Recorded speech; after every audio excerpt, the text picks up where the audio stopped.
Hello students, आप सभी का स्वागत है आपके अपने यूट्यूब चैनल नरेंद्र यादव सिरियानी में। जैसा कि आप सभी जानते हो कि 25 तारीख को अपना एग्ज़ाम है एसएसटी का, 10th बोर्ड का। और उसी के मद्देनज़र मैंने ये पूरे अपनी ज्योग्राफी वाली जो बुक है इसका वीडियो तैयार करने का प्लान किया है, ताकि लास्ट टाइम के अंदर आप पूरे क्लास को 2 घंटे के वीडियो के अंदर आप सुन के जाओ और पूरी ज्योग्राफी अपनी अच्छे से कवर हो सके। तो इस वीडियो के अंदर हम बिल्कुल ब्लूप्रिंट के आधार पर जो पर्सन बन रहे हैं उनके बारे में पूरी चर्चा करेंगे। और लास्ट टाइम में आपको ये केवल वीडियो देखकर जाना है। निश्चित रूप से पूरा पेपर आपको बहुत आसान सामाजिक का लगने वाला है। तो हम बिना टाइम वेस्ट किए हुए अपने वीडियो के ऊपर आते हैं। पहला चैप्टर अपना संसाधन और विकास। ब्लूप्रिंट के आधार पे इस चैप्टर से एक 3 नंबर का प्रश्न आएगा। तो उन 3 नंबर के प्रश्न के ऊपर उनके अंदर आपको क्या लिखना है, जो मैं बोलूँ उस हिसाब से आपको समझ के वही आपको एग्जाम के अंदर लिख के आना है। निश्चित रूप से आपको फायदा मिलेगा। तो हम बिना टाइम वेस्ट किए अपना टॉपिक स्टार्ट करते हैं। पहला प्रश्न इसमें से बनता है कि संसाधनों को कितने भागों में वर्गीकृत किया जा सकता है, किन आधारों पर वर्गीकृत किया जा सकता है। तो संसाधनों को उत्पत्ति के आधार पर, समाप्यता के आधार पर, स्वामित्व के आधार पर और विकास के स्तर के आधार पर इसको वर्गीकृत किया जा सकता है। अब प्रश्न क्या बनता है? प्रश्न बनता है उत्पत्ति के आधार पर संसाधनों के वर्गीकरण को स्पष्ट करो। उत्पत्ति उनकी किन चीज़ों से हुई है? क्या तो पहले देखो, एक बात हम स्पष्ट कर लेते हैं। संसाधन से पहले पर्यावरण को स्पष्ट करते हैं। हमें चारों तरफ जो भी वस्तु दिखाई देती है हमारी आंखों से, यानी जिन वस्तुओं से हम चारों तरफ से घिरे हुए हैं वो सब पर्यावरण है। चाहे वो कोई भी वस्तु, चाहे बोर्ड, कपड़े और अपना पंखा, टीवी, चप्पल, जूते वगैरह, यानी जो चीज़ हमें आंखों से दिखाई दे रही है वो सभी चीज़ पर्यावरण है। और उन सभी चीज़ों में से जो चीज़ हमारे लिए उपयोगी है, जिन चीज़ों का महत्व है हमारे लिए, जो हमारे विकास के अंदर हमारी सहायता प्रदान करती हैं, वो सारी चीज़ें संसाधन कहलाएंगी। तो जैव संसाधन की बात कर रहे थे। उत्पत्ति के आधार पर संसाधन, क्या तो वो जीव जंतुओं से या पेड़ पौधों से उस चीज़ की उत्पत्ति हुई है, या फिर वो निर्जीव वस्तुओं से हुई है, सजीव वस्तुओं से या फिर निर्जीव वस्तुओं से। तो जैव संसाधन के अंतर्गत जीव जंतु, मनुष्य और वनस्पति शास्त्र आएंगे, ठीक है। और जबकि अजैव संसाधन के अंतर्गत निर्जीव वस्तुओं से बनी हुई वस्तुएं आएंगी, जैसे चट्टान, धातुएं आदि। समयपता के आधार पर संसाधनों का वर्गीकरण कीजिए। दूसरा प्रश्न ये बनता है। समयपता मतलब कि वो चीज़ समाप्त होने वाली है या फिर उसकी पुनः प्राप्ति संभव है। देखो, 2 प्रकार के संसाधन होते हैं समयपता के आधार पर, नवीकरण योग्य संसाधन और अनवीकरण योग्य संसाधन। नवीकरण योग्य संसाधन क्या होते हैं? नवीकरण यानी वे संसाधन जिनको भौतिक, रासायनिक या यांत्रिक प्रक्रियाओं के द्वारा पुनः प्राप्त किया जा सके, यानी निकट भविष्य के अंदर उनकी पुनः पूर्ति योग्य संसाधन होते हैं। वो दोबारा से उनका निर्माण संभव होता है, उनकी प्राप्ति है वो बार बार होती रहती है। जैसे सौर ऊर्जा, पवन ऊर्जा, जल, वन, वन्य जीवन, ये सभी नवीकरण योग्य संसाधन है। दूसरा अपना अनवीकरणीय योग्य संसाधन, वे संसाधन जिनके निकट भविष्य के अंदर जिनकी पुनः प्राप्ति संभव नहीं है, जो पुनः प्राप्त नहीं हो सकते, जिनके निर्माण के अंदर लाखों वर्ष लग जाते हैं। तो हमें याद करना है कि खनन प्रक्रिया द्वारा जमीन के अंदर से जो हम वस्तुएं निकालते हैं, जो हम संसाधन निकालते हैं, वो सभी अनवीकरणीय योग्य संसाधन होते हैं, क्योंकि उनका निर्माण पृथ्वी के नीचे ताप और दाब की वजह से और इन सब परिवर्तन की वजह से लाखों वर्षों के अंदर उनका निर्माण हुआ है। तो पुनः पूर्ति योग्य नहीं है, पुनः उनकी प्राप्ति संभव नहीं है। और जो अनवीकरणीय योग्य संसाधन है, यानी जिनकी पुनः प्राप्ति है वो निकट भविष्य में संभव नहीं है, वो भी 2 प्रकार के होते हैं। एक तो होते हैं चक्रीय, एक होते हैं अचक्रीय। देखो भाई, चक्रीय, अचक्रीय और नवीकरण और अनवीकरण में अंतर है। पुनः चक्रीय का मतलब ये होता है कि एक बार जिसका हमने उपयोग कर लिया उसको हम बार बार उपयोग में ला सकें। जैसे सारी धातुएं हैं वो सारी चक्रीय आएंगी, क्योंकि धातुओं को हम गलाकर दोबारा से उनका उपयोग हम ले सकते हैं। जबकि अचक्रीय में आएंगे जीवाश्म ईंधन। और जीवाश्म ईंधन में क्या आते हैं? पेट्रोलियम और प्राकृतिक गैस। पेट्रोलियम, प्राकृतिक गैस और कोयला, ये 3 जीवाश्म ईंधन हैं। तो ये अचक्रीय है, यानी इनका एक बार हम उपयोग कर लेते हैं तो इनका पुनः चक्र नहीं कर सकते, इनका दोबारा से इनको उपयोग नहीं कर सकते। जैसे पेट्रोल को उपयोग कर लिया, धुआं बन के उड़ गया, धुआं को हम इकट्ठा करके दोबारा पेट्रोल नहीं बना सकते हैं। तो हमने देख लिया कि समयपता के आधार पर संसाधन 2 प्रकार के, नवीकरण योग्य और अनवीकरण योग्य संसाधन। अगला हमारा पॉइंट आता है इसके अंदर, स्वामित्व के आधार पर संसाधनों का वर्गीकरण, यानी उन संसाधनों के ऊपर किसका अधिकार है। तो एक तो हो गए व्यक्तिगत संसाधन, एक सामुदायिक, एक राष्ट्रीय और अंतर्राष्ट्रीय। यानी स्वामित्व के आधार पर हम संसाधनों को 4 भागों में बांट सकते हैं। व्यक्तिगत संसाधन वे संसाधन होते हैं जिनके ऊपर किन्हीं व्यक्ति विशेष का अधिकार होता है, जैसे हमारे घर, हमारा जमीन, हमारी प्रॉपर्टी, हमारा कोई भी हमारी पर्सनल बाइक, गाड़ी वगैरह है, ये सब व्यक्तिगत संसाधन के अंतर्गत आएंगे। दूसरा है सामुदायिक संसाधन, वे संसाधन जिसके ऊपर पूरे समुदाय विशेष का अधिकार होता है। जैसे हमारे गांव के अंदर शमशान भूमि है, तालाब है, चारण भूमि है, पशु चारण भूमि, सार्वजनिक पार्क है, पिकनिक स्थल है, खेल का मैदान है, ये सभी सामुदायिक स्वामित्व वाले संसाधन आएंगे जिसके ऊपर पूरे समुदाय का अधिकार होता है और पूरे समुदाय के लोग उसको उपयोग में लाते हैं। और आप एक बात और याद रखना कि एक जो प्रश्न भी हल करो उसके बाद में इसमें से 3 नंबर का प्रश्न आएगा तो अपने को हर पॉइंट टू पॉइंट काम करना है। हर पॉइंट के बाद में एक लाइन जरूर छोड़नी है और एक प्रश्न के बाद में 2 से 3 लाइन अपने को जरूर छोड़नी है ताकि साफ साफ अपने को उसके अंदर सारी चीजें स्पष्ट रूप से दिखाई दे। अगला है राष्ट्रीय संसाधन। देखो अगर टेक्निकल रूप से देखा जाए तो पूरे देश के अंदर जितने भी व्यक्तिगत संसाधन है और जितने भी सामुदायिक संसाधन है वो सभी इसमें राष्ट्रीय संसाधन के अंतर्गत आते हैं, यानी वो सब राष्ट्र की संपत्ति होती है। और अगर देश की सरकार चाहे तो हमारे व्यक्तिगत संसाधन सामुदायिक संसाधनों को भी राष्ट्र हित के अंदर उपयोग में ला सकती है, उसका अधिग्रहण कर सकती है। जैसे भाई हमारे ये क्या बोलते हैं, रेल परिवहन के लिए, सड़क परिवहन के लिए, औद्योगिक विकास के लिए हमारी जमीन का अधिग्रहण होता है ना, वो इसी के अंतर्गत आता है। अंतर्राष्ट्रीय संसाधन, कुछ संसाधन ऐसे होते हैं जिनके ऊपर किन्हीं राष्ट्र वगैरह का अधिकार नहीं होता है। अंतर्राष्ट्रीय संस्थाएं होती हैं, वो डिसाइड करती हैं कि इन संसाधनों के ऊपर किन का अधिकार होगा और कौन कैसे इनको उपयोग करेगा। जैसे अपने समुद्र के अंदर किसी भी देश से 200 मील से दूरी का जो स्थान होता है समुद्र में, वो अंतर्राष्ट्रीय संपत्ति होता है और विभिन्न अंतर्राष्ट्रीय जो संस्थाएं होती हैं उनके अधिकार क्षेत्र में वो होता है और उनके हिसाब से ही उसको यूज में लिया जाता है। तो ये तो हो गया अपना स्वामित्व के आधार पर, उत्पत्ति के आधार पर और इसके समाप्यता के आधार पर संसाधन वर्ग। अब करते हैं विकास के स्तर के आधार पर संसाधनों का वर्गीकरण। संभावी, और इसके अंदर एक आएगा संभावित संसाधन, यानी वे संसाधन, संभावित संसाधन वे संसाधन होते हैं जो किसी प्रदेश के अंदर विद्यमान तो हैं लेकिन उनका उपयोग नहीं किया गया है अभी अच्छी तरीके से। जैसे अपने राजस्थान और गुजरात के अंदर पवन ऊर्जा है, सौर ऊर्जा है, इनकी संभावनाएं हैं लेकिन अभी इनका उपयोग अच्छे से पूर्ण रूप से 100% नहीं हो पाया है। एक विकसित संसाधन, विकसित संसाधन मतलब वे संसाधन जिनका सर्वेक्षण किया जा चुका है, जिनके उपयोग की गुणवत्ता और मात्रा निर्धारित की जा चुकी है और इनका प्रौद्योगिकी है उसके स्तर के आधार पर इनका दोहन भी स्टार्ट हो गए हैं। एक भंडार, देखो भंडार और संचित कोष इन दोनों में अंतर है थोड़ा सा। भंडार हमारे पर्यावरण में उपलब्ध वे पदार्थ हैं जो मानव की आवश्यकता की पूर्ति कर सकते हैं लेकिन टेक्नोलॉजी के अभाव में उनका उपयोग संभव नहीं हो पाया है। जैसे हम जानते हैं कि H2O गैस, H2O है, ये क्या है, ये जल का रासायनिक सूत्र है H2O, ठीक, यानी जल के अंदर हाइड्रोजन के 2 अणु और ऑक्सीजन का 1 अणु होता है। हम जानते हैं कि हाइड्रोजन के 2 अणु और ऑक्सीजन का 1 अणु मिलकर जल का निर्माण कर सकते हैं लेकिन ऐसी कोई टेक्नोलॉजी विकसित नहीं हुई है कि भाई इन दोनों का हम इस्तेमाल करके और जल का निर्माण किया जा सके। तो इसलिए इनको हम भंडार कहेंगे। भंडार मतलब पर्यावरण में उपलब्ध वे पदार्थ जो मानव की आवश्यकता की पूर्ति कर सकते हैं लेकिन उनकी पूर्ति के लिए, उनके निर्माण के लिए अभी हमारे पास में टेक्नोलॉजी का अभाव है। जबकि संचित कोष भी भंडार का ही हिस्सा है और जिन्हें उपलब्ध तकनीकी ज्ञान की सहायता से प्रयोग में लाया जा सकता है लेकिन इनका उपयोग आरंभ अभी हुआ नहीं है। मतलब संचित कोष में वो भंडार का हिस्सा, भंडार का वो हिस्सा आएगा जिसको प्राप्त करने की तकनीक है लेकिन उस तकनीक का इस्तेमाल अभी किया नहीं जा रहा है। जबकि अगर किसी चीज़ को प्राप्त करने की टेक्नोलॉजी नहीं है, प्रौद्योगिकी नहीं है, वो आएगा भंडार के अंतर्गत। तो ये अंतर है इनके अंदर। अगला प्रश्न बनता है 3 नंबर का कि संसाधन है वो क्यों महत्वपूर्ण है। संसाधन हमारे लिए बहुत महत्वपूर्ण है क्योंकि देखो जो मैं बोल रहा हूँ वही अपने को एग्जाम के अंदर लिखना है। प्रश्न आएगा संसाधन हमारे लिए क्यों महत्वपूर्ण है, तो संसाधन हमारे लिए इसलिए महत्वपूर्ण है क्योंकि संसाधन हमारे विकास में सहायक है, हमें आगे बढ़ने के अंदर हमारी मदद करता है और यह बहुत ही मूल्यवान होते हैं। संसाधन है उनका अविवेकपूर्ण उपयोग से उत्पन्न समस्याएं। अगर हम संसाधनों का अविवेकपूर्ण उपयोग करेंगे, सही ढंग से उपयोग नहीं करेंगे तो क्या समस्याएं उत्पन्न होंगी। तो 3-4 समस्याएं उत्पन्न हुई है। एक तो कुछ व्यक्तियों के लालचवश संसाधनों का ह्रास हुआ है, यानी व्यक्ति अपने लालच से वशीभूत होकर संसाधनों का अंधाधुंध उनका दोहन कर रहा है और इससे संसाधनों का ह्रास हो रहा है। दूसरा संसाधन है वो समाज के कुछ लोगों के हाथ में ही आ गए हैं और इससे अमीर और गरीब के बीच की खाई है बहुत ज़्यादा बढ़ गई है। अमीर लोगों के पास और ज़्यादा संसाधन होते हैं, गरीब लोग बेचारे संसाधनों से वंचित रहते हैं। तो अमीर और गरीब के बीच में खाई बहुत ज़्यादा बढ़ गई है।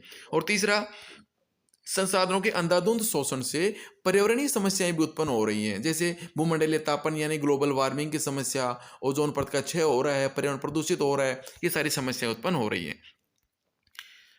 अगला हमारा प्रश्न बनता है सतत पोषण विकास से संबंधित। तो देखो इसमें स्टूडेंट्स इसमें 3 प्रश्न बनते हैं। सतत पोषण विकास क्या होता है, या फिर रियो डी जेनेरो पृथ्वी सम्मेलन 1992 के बारे में आप क्या जानते हो, या फिर एजेंडा 21 के बारे में आप क्या जानते हो। 3 प्रश्न, तीनों में से कोई भी प्रश्न आए अपने को पूरा एक कॉमन आंसर देना है। सबसे पहले हम समझते हैं सतत पोषण विकास क्या होता है। पर्यावरण को नुकसान पहुंचाए बिना किया जाने वाला विकास सतत पोषणीय विकास कहलाता है। नंबर 1 बात, इस प्रकार के विकास में आने वाली पीढ़ी के लिए भी संसाधनों को छोड़कर जाने की भावना निहित होती है। 2 बातें अपने को लिखनी है सतत पोषणीय विकास के अंदर। अब देखो रियो डी जेनेरो पृथ्वी सम्मेलन 1992 क्या है, तो भाई 1992 के अंदर ब्राजील के रियो डी जेनेरो शहर के अंदर विश्व पृथ्वी सम्मेलन का आयोजन किया गया था, और इसका मुख्य उद्देश्य है वो पर्यावरण को इसका पर्यावरण का संरक्षण करना था, यानी कि विकास को सतत पोषणीय बनाना था। यानी पर्यावरण को नुकसान पहुंचाए बिना हम कैसे विकास कर सकते हैं, इसके ऊपर चर्चा करने के लिए विश्व के बहुत सारे देश इकट्ठा हुए थे, और उन सारे देशों ने 21वीं सदी के अंदर विकास को सतत पोषणीय बनाने के लिए एक एजेंडा रखा, और उस एजेंडा का नाम दिया एजेंडा 21। और इस एजेंडे के अंदर मुख्य बात यही थी कि किस प्रकार पर्यावरण को नुकसान पहुंचाए बिना हम विकास कर सकते हैं, यानी कि सतत पोषणीय विकास कर सकते हैं। तो ये सारी चीज़ें होगी। अगर पूछे एजेंडा 21 क्या, तो हम लिख सकते हैं कि 1992 के अंदर ब्राजील के रियो डी जेनेरो शहर के अंदर एक विश्व के विभिन्न देशों का एक सम्मेलन आयोजित हुआ था, जिसके अंदर उन्होंने एक साझा प्रस्ताव रखा जिसको एजेंडा 21 कहा गया, और इसका मुख्य उद्देश्य था भूमंडलीय सतत पोषणीय विकास हासिल करना। अगला प्रश्न बनता है संसाधन नियोजन क्या है। संसाधन नियोजन क्या है और भारत में इसकी आवश्यकता क्या है। सबसे पहले हम पढ़ते हैं संसाधन नियोजन क्या है। संसाधन नियोजन का मतलब होता है संसाधनों का विवेकपूर्ण ढंग से उपयोग करना। इसकी आवश्यकता क्यों है इसके भारत में, क्योंकि भारत एक विशाल देश है, यहाँ पर बहुत सारा विविधताओं वाला देश है। यहाँ पर अलग अलग राज्यों के अंदर संसाधनों का वितरण असमान है। कुछ राज्य ऐसे हैं जहाँ पर एक संसाधन है तो दूसरा संसाधन नहीं है, इसलिए हमें संसाधनों का सही ढंग से इनका उपयोग करना चाहिए, इनकी प्लानिंग करके ही इनका उपयोग करना चाहिए, ताकि आने वाली पीढ़ी के लिए भी इसको छोड़कर हम जा सकें। अब इसके कुछ उदाहरण हम इसके अंदर दे सकते हैं कि जैसे झारखंड, मध्य प्रदेश और छत्तीसगढ़ के अंदर खनिज और कोयले के भंडार प्रचुर मात्रा में है, लेकिन विकास की गति न्यून है। उसी प्रकार से अरुणाचल प्रदेश की बात की जाए तो वहाँ पर जल संसाधन है, लेकिन मूल विकास की कमी है वहीं पर। अगर राजस्थान की बात की जाए तो यहाँ पर पवन और सौर ऊर्जा संसाधनों की बहुतायत है, लेकिन यहाँ पर जल संसाधन की बहुत ज़्यादा कमी है। तो इस प्रकार से हम इन्हीं वजह से, यानी इन्हीं कारणों की वजह से हमें संसाधनों का प्लानिंग करनी चाहिए, उनका नियोजन करना चाहिए, क्योंकि भारत विशाल देश है और यहाँ पर विविधता वाला देश है, और यहाँ पर एक संसाधन है वो एक जगह है तो दूसरे संसाधन की यहाँ पर बहुत ज़्यादा कमी होती है, इसलिए हमें संसाधन नियोजन करके और उनका संरक्षण करना चाहिए। अगला प्रश्न बनता है भारत में संसाधन नियोजन की प्रोसेस क्या है, क्या प्रक्रिया है, भारत में संसाधन नियोजन कैसे किया जा सकता है। तो इसके 3 स्टेप याद करने हमें। सबसे पहले उस क्षेत्र के अंदर, उस प्रदेश के अंदर संसाधनों की पहचान करके उसकी तालिका बनानी है कि इस क्षेत्र के अंदर कौन कौन से संसाधन पाए जाते हैं। ठीक है, उसका सर्वेक्षण करना है, मानचित्र बनाना है, और उसके बाद में उन संसाधनों को प्राप्त करने की हमें प्लानिंग बनानी है, योजना बनानी है हमें कि उनके लिए कौन कौन से, उसके लिए प्रौद्योगिकी की आवश्यकता होगी, टेक्नोलॉजी की आवश्यकता होगी, क्या उसके लिए ढांचा बनाया जाएगा। ये होगा दूसरा स्टेप। और तीसरे स्टेप के अंदर जो हमारे देश के जो हमारी विकास योजनाएं हैं उसके साथ में संसाधन नियोजन के लिए जो हमने प्लानिंग की है उसको एडजस्टमेंट करना है, उसको समन्वय स्थापित करके उसको लागू करना है। तो ये 3 स्टेप होते हैं भारत में संसाधन नियोजन के। अगला प्रश्न इसके अंदर बनता है संसाधनों के संरक्षण की आवश्यकता क्यों है। संसाधनों के संरक्षण की आवश्यकता क्यों है और गांधी जी के संसाधनों के बारे में क्या विचार थे। संसाधनों के संरक्षण की आवश्यकता क्यों है, तो इसके अंदर हम लिख सकते हैं कि वर्तमान के अंदर जनसंख्या तीव्र गति से बढ़ती जा रही है, जबकि संसाधन सीमित हैं। अगर हम संसाधनों का सही ढंग से उपयोग नहीं करेंगे तो आने वाले समय के अंदर एक दिन ऐसा आएगा कि संसाधन समाप्त हो जाएंगे। इसलिए हमें संसाधनों का संरक्षण करना बहुत ज़्यादा जरूरी है, ताकि आने वाली पीढ़ी के लिए भी हम इन संसाधनों को छोड़कर जा सके, यानी आने वाली पीढ़ी भी इन संसाधनों का उपयोग कर सके। और महात्मा गांधी जी की अगर बात की जाए तो महात्मा गांधी जी ने कहा था कि हमारे इस पृथ्वी के ऊपर हर व्यक्ति की आवश्यकता पूर्ति करने के लिए तो बहुत कुछ है, लेकिन अगर कोई व्यक्ति के मन में लालच आ जाए तो उस लालच की पूर्ति करने के लिए हमारे पास में नहीं है। यानी कि हर व्यक्ति का पेट भरने के लिए हमारे पास बहुत कुछ है, लेकिन पेटी भरने के लिए हमारे पास में संसाधन उपलब्ध नहीं हो पाएंगे। ये महात्मा गांधी जी के विचार थे। अगला प्रश्न बनता है हमारा भू निम्नीकरण के कारण और संरक्षण के उपाय। पहले हम पढ़ते भू निम्नीकरण क्या होता है। भूमि निम्नीकरण यानी भूमि की गुणवत्ता में ह्रास होना भूमि निम्नीकरण कहलाता है। यानी भूमि की उर्वरा जो क्षमता होती है, जो इसकी क्वालिटी होती है, उसके अंदर अगर थोड़ी बहुत भी गिरावट आती है तो उसे हम भूमि निम्नीकरण के नाम से जानते हैं। और अब हम बात करते हैं भूमि संरक्षण के उपाय। तो पहले हम ये पढ़ेंगे भूमि निम्नीकरण क्या है, वो हमने पढ़ लिया। भूमि निम्नीकरण यानी भूमि की गुणवत्ता में ह्रास होना। भूमि निम्नीकरण के कारण क्या है, तो इसके 4 कारण हैं। चारों कारण हम पढ़ते हैं और कौन सा कारण है वो किस राज्य के अंदर ज़्यादा इफेक्ट डालता है। जैसे पहला कारण है वनोन्मूलन, दूसरा अति पशुचारण, खनन और सिंचाई। वनोन्मूलन मतलब वनों को उन्मूलन करने से भी भूमि का निम्नीकरण हो रहा है। कहाँ पे हो रहा है भाई?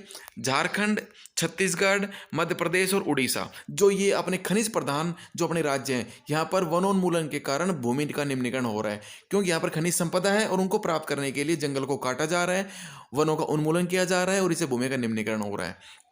अगर हम अति पशुचारण की बात की जाए तो अति पशुचारण की समस्या है वो गुजरात, राजस्थान, मध्य प्रदेश और महाराष्ट्र में है, जहाँ पर चलवासी पशुचारण किया जाता है और जहाँ पर ऋतु प्रवास किया जाता है, जहाँ पर जो वहाँ की जनता है वो मौसम के हिसाब से अपने पशुओं को चराने के लिए दूसरे क्षेत्र में जाती है। तो अति पशुचारण की वजह से भी ऊपर की वनस्पति है वो पशु खा जाते हैं और भूमि निम्नीकरण का कारण बनती है।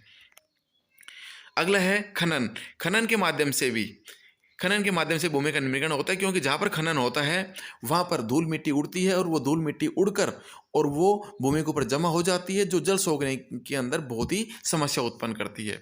और अगला कारण है सिंचाई। सिंचाई के कारण भी भूमि का निम्नीकरण हो रहा है। कहाँ पे हो रहा है भाई? पंजाब, हरियाणा और पश्चिम उत्तर प्रदेश के अंदर अत्यधिक सिंचाई के कारण भूमि का निम्नीकरण हो रहा है। भूमि की ऊपर वाली जो परत है उसकी उर्वरक जो क्षमता है वो बहुत ही कम होती हुई जा रही है। तो ये हो गए भूमि निम्नीकरण के कारण। कौन से कारण किन राज्यों में, उसकी हमने बात कर ली। अगला प्रश्न यहाँ पे बनता है भूमि निम्नीकरण की समस्या को सुलझाने के तरीके कौन कौन से हैं, यानी किस प्रकार से हम भूमि निम्नीकरण की समस्याओं को दूर कर सकते हैं। तो अपने को पॉइंट वाइज बात करनी है। एक तो वनारोपण और चारागाहों का उचित प्रबंध करके हम भूमि निम्नीकरण की समस्या को सुलझा सकते हैं, ज़्यादा से ज़्यादा पेड़ लगा के। और पशुओं को चराने के लिए चारागाह के लिए निश्चित भूमि अगर हम निर्धारित कर दें तो हम इस भूमि निम्नीकरण से हम बच सकते हैं। एक है पेड़ों की रक्षक मेखला। पेड़ों की रक्षक मेखला जहाँ पर वायु अपर्दन होता है वहाँ पर हम पेड़ों की रक्षक मेखला बना सकते हैं। मेड़ के ऊपर पेड़ों को एक लंबी लाइन के अंदर उनको हम उगा सकते हैं, ताकि हवा के झोंके हैं, हवा है उसकी स्पीड है उसको हम कम कर सकें और मिट्टी का प्रदन को हम रोक सकें। पशुचारण नियंत्रण करके, और अगला है रेतीले टीलों के ऊपर कांटेदार झाड़ियां लगा के भी हम टीलों के स्थानांतरण को रोक सकते हैं। बंजर भूमि के उचित प्रबंधन करके भी हम भूमि निम्नीकरण को रोक सकते हैं। खनन नियंत्रण करके और औद्योगिक जल का परिष्करण करके, यानी उसको शुद्ध करके ही अगर हम भूमि के ऊपर छोड़ें तो भूमि को हम खराब होने से बचा सकते हैं। ये सारे भूमि निम्नीकरण की समस्या को सुलझाने के तरीके थे। अगला टॉपिक हमारा मृदा संसाधन। देखो भाई, संसाधन वो सभी चीजें हैं जो हमारे लिए मूल्यवान है। अगला प्रश्न यहां पे बनता है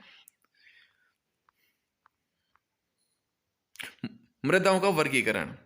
तो पहला प्रश्न ये बनता है यहाँ पर मृदा से संबंधित कि मृदाओं को कितने भागों में बांटा जा सकता है और किसी एक का उल्लेख कीजिए। ये प्रश्न आ सकता है आपके 3 नंबर में। तो सबसे पहले हम करेंगे कि मृदा को हम उच्चावच, भूआकृतियों और जलवायु वनस्पति के आधार पर अनेक भागों में बांट सकते हैं, जैसे जलोढ़ मृदा, काली मृदा, लाल पीली मृदा, पर्वतीय मृदा और मरुस्थलीय मृदा, इनके अंदर हम विभाजित कर सकते हैं। और फिर दूसरा प्रश्न ये बन सकता है 3 नंबर का कि एक मृदा के बारे में पूछ सकते हैं, जैसे जलोढ़ मिट्टी के बारे में पूछ ले कि जलोढ़ मिट्टी की विशेषताओं के बारे में आप लिखो। तो अपने माइंड के अंदर इमेज बनी चाहिए। अपन क्या लिखेंगे, अपने को चीज बिल्कुल रट्टे नहीं मारने, जो मैं बोलूं उसके ऊपर थोड़ा ध्यान देना। जलोढ़ मृदा है वह हमारे देश की महत्वपूर्ण मृदा है और भारत का संपूर्ण उत्तरी मैदान है वो जलोढ़ मृदा से बना है। और भारत के उत्तरी मैदान का निर्माण है वो हिमालय से आने वाली 3 महत्वपूर्ण नदियों द्वारा किया गया है, सिंधु, गंगा और ब्रह्मपुत्र नदियों द्वारा। और जलोढ़ का मैदान है वो पूर्वी तटीय मैदान के अंदर भी पाया जाता है, जहाँ पर पश्चिमी घाट से निकलने वाली नदियाँ गोदावरी, कृष्णा, कावेरी, महानदी हैं, उनके द्वारा निर्मित मैदान है। अगर हम बात करें जलोढ़ मृदा के अंदर कौन कौन सी खेती होती है, तो जलोढ़ मृदा है उसके अंदर मुख्य रूप से गेहूं और चावल की खेती बहुत अच्छे से होती है और दलहन फसलों के लिए भी ये मिट्टी बहुत उपयुक्त होती है। और यह पूरा मैदानी क्षेत्र है, यह बहुत उपजाऊ क्षेत्र है, यहाँ पर अधिक जनसंख्या पाई जाती है, जनसंख्या घनत्व तो बहुत अच्छा पाया जाता है, परिवहन के साधन बहुत अच्छे पाए जाते हैं। और जलोढ़ मिट्टी के मैदान को हम 2 भागों में बांट सकते हैं, एक तो पुराना जलोढ़, एक नया जलोढ़, यानी बांगर और खादर। बांगर वे ऊंचे भाग हैं जहाँ पर प्रतिवर्ष नदियों द्वारा लाया गया बाढ़ का पानी नहीं पहुँच पाता है, इनके अंदर कंकड़ की प्रधानता होती है, ये कम उपजाऊ होता है। जबकि जो खादर का मैदान है वह उपजाऊ मैदान होता है और वहाँ पर नदियों द्वारा प्रतिवर्ष लाई गई मिट्टी बिछा दी जाती है। तो खादर का मैदान होता है वो ज़्यादा उपजाऊ होता है। अगली अगर बात की जाए काली मिट्टी की विशेषताओं का प्रश्न आ सकता है, तो काली मिट्टी के बारे में क्या जानते हो आप? काली मिट्टी, इसका रंग काला होता है, इसको रेगुर मिट्टी भी कहते हैं और यह मिट्टी मुख्य रूप से लावा निर्मित मिट्टी है जो गुजरात और महाराष्ट्र क्षेत्र के अंदर पाई जाती है। और इसे काली कपास मृदा भी कहते हैं क्योंकि काली मिट्टी है वो कपास की खेती के लिए बहुत ही उपयुक्त है, बहुत ही फायदेमंद होती है। और कपास की खेती है यह भी गुजरात और महाराष्ट्र में की जाती है, ठीक है। और अगर काली मिट्टी की और विशेषताओं की बात की जाए तो काली मिट्टी के अंदर नमी धारण करने की क्षमता बहुत ज़्यादा होती है। इस मिट्टी की जुताई अपने आप होती रहती है क्योंकि गर्मी के मौसम के अंदर इसके अंदर दरारें आ जाती हैं और बारिश आती है तो फिर बारिश का पानी भर जाता है, दोबारा से दरारें मिट जाती है, तो इसलिए कहते हैं कि इस मिट्टी की जुताई अपने आप होती रहती है। एक इसके अंदर याद रखने की लायक बात यह है कि इस मिट्टी की जुताई है वह मानसून आरंभ होते ही की जाती है क्योंकि बाद में तो ज़्यादा दलदली हो जाएगी और बाद में इसके अंदर ट्रैक्टर वगैरह अंदर एंट्री नहीं कर सकते हैं। लाल पीली मिट्टी की बात की जाएगी तो लाल पीली मिट्टी है यह पूरे अपने दक्कन भारत के अंदर पाई जाती है। दक्कन भारत के अंदर जो महाराष्ट्र गुजरात वाला क्षेत्र है, काली मिट्टी वाला क्षेत्र, इसको छोड़ के संपूर्ण दक्कन के पठार के अंदर लाल और पीली मिट्टी पाई जाती है। और इसका अगर क्षेत्र की बात की जाए तो दक्कन के आप विभिन्न राज्यों के नाम लिख सकते हो, जैसे उड़ीसा, छत्तीसगढ़, मध्य गंगा के मैदान, दक्षिण छोर, तमिलनाडु, केरल, सारे दक्षिण भारत के जो अपने राज्य हैं उनके नाम आप लिख सकते हो। इसका लाल रंग है वह लो अयस्क की वजह से है, लो ऑक्साइड की वजह से, जबकि पीला रंग है वह जल योजन की वजह से है, यानी कि मिट्टी में जल से अगर क्रिया हो जाती है तो उसका रंग फिर पीला पड़ जाता है। अब बात करते हैं लेटराइट मिट्टी की। तो दोस्तों इसके अंदर लेटराइट मिट्टी में क्या आएगा, एक तो यह ईंट की भांति होती है, यानी सख्त होने पर ईंट की भांति कठोर हो जाती है और यह गीली होने पर दही की भांति लिपलिपी हो जाती है। यह मिट्टी कहाँ पाई जाएगी? लेटराइट मिट्टी है यह उस क्षेत्र में पाई जाती है जहाँ पर उच्च तापमान होता है और बारिश भी अधिक होती है और एक मौसम के बाद में दूसरा मौसम अचानक से परिवर्तित होता है। जैसे गर्मी के बाद अचानक से बारिश होना स्टार्ट हो गई, ठीक है, उच्च तापमान और ज़्यादा बारिश। तो ये मुख्य रूप से इसका अगर क्षेत्र की बात की जाए तो यह ज़्यादा बारिश वाले क्षेत्रों में पाई जाएगी, यानी अधिकतर दक्षिणी राज्यों के अंदर, पश्चिमी घाट के अंदर पाई जाती है जहाँ ज़्यादा बारिश होती है। कुछ ये यहाँ पर उड़ीसा के अंदर, पश्चिम बंगाल के कुछ भाग और उत्तरी पूर्वी प्रदेशों के अंदर लेटराइट मिट्टी पाई जाती है। यह मिट्टी कम उपजाऊ होती है, लेकिन लेटराइट मिट्टी के अंदर दो तीन फसल बहुत अच्छी होती हैं। जैसे कर्नाटक, तमिलनाडु और केरल के अंदर चाय, कॉफ़ी और काजू की फसल बहुत अच्छी होती है। और तो ये बात, सारी बातें हम इसके अंदर लिख सकते हैं। अगला प्रश्न आएगा कि मरुस्थलीय जो मिट्टी है उसकी विशेषताओं के बारे में बताइए, यानी मरुस्थलीय मिट्टी है उसकी विशेषता अपने को बतानी है। पेज थोड़ा ऊपर चला गया था, दोबारा हम उसके ऊपर आते हैं। हम बात कर रहे थे मरुस्थलीय मिट्टी की, यहाँ पहुँच गए मरुस्थलीय मिट्टी। तो हम सभी जानते हैं कि मरुस्थलीय मिट्टी है ये अपने राजस्थान के जो थार का मरुस्थल है वहाँ पर पाई जाती है। ये मिट्टी रेतीली होती है, लवणीय होती है, इसके अंदर लवण की मात्रा ज़्यादा होती है और इस मिट्टी के अंदर छोटी छोटी झीलें बनाकर नमक का उत्पादन भी किया जाता है। यहाँ पर जल वाष्पन की दर बहुत ज़्यादा है और इस मिट्टी के अंदर कंकड़ की, इस मिट्टी के अंदर चूने की एक परत पाई जाती है और उस परत की वजह से जल है वो भूमि सोख नहीं पाती है। और इसका एक ज्वलंत उदाहरण है 2006 के अंदर जब बाड़मेर के अंदर कवास के अंदर बाढ़ आई थी तो वहाँ पर 1-1.5 साल तक गांव के अंदर पानी भरा रहा था। क्यों? क्योंकि वहाँ पर ज़मीन के कुछ वहाँ पर थोड़ी सी नीचे है वो चूने की परत थी जिससे ज़मीन है वो पानी अंदर नहीं सोख पाती है।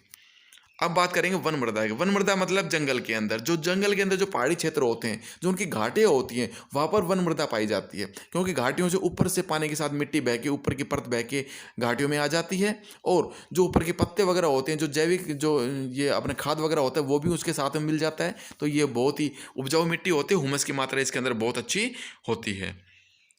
अब हम बात करें मृदा अपर्दन की। अब हम बात करेंगे मृदा अपर्दन की। तो इसके अंदर पहला प्रश्न बनता है मृदा अपर्दन से आप क्या समझते हो और मृदा संरक्षण के लिए हमें क्या करना चाहिए।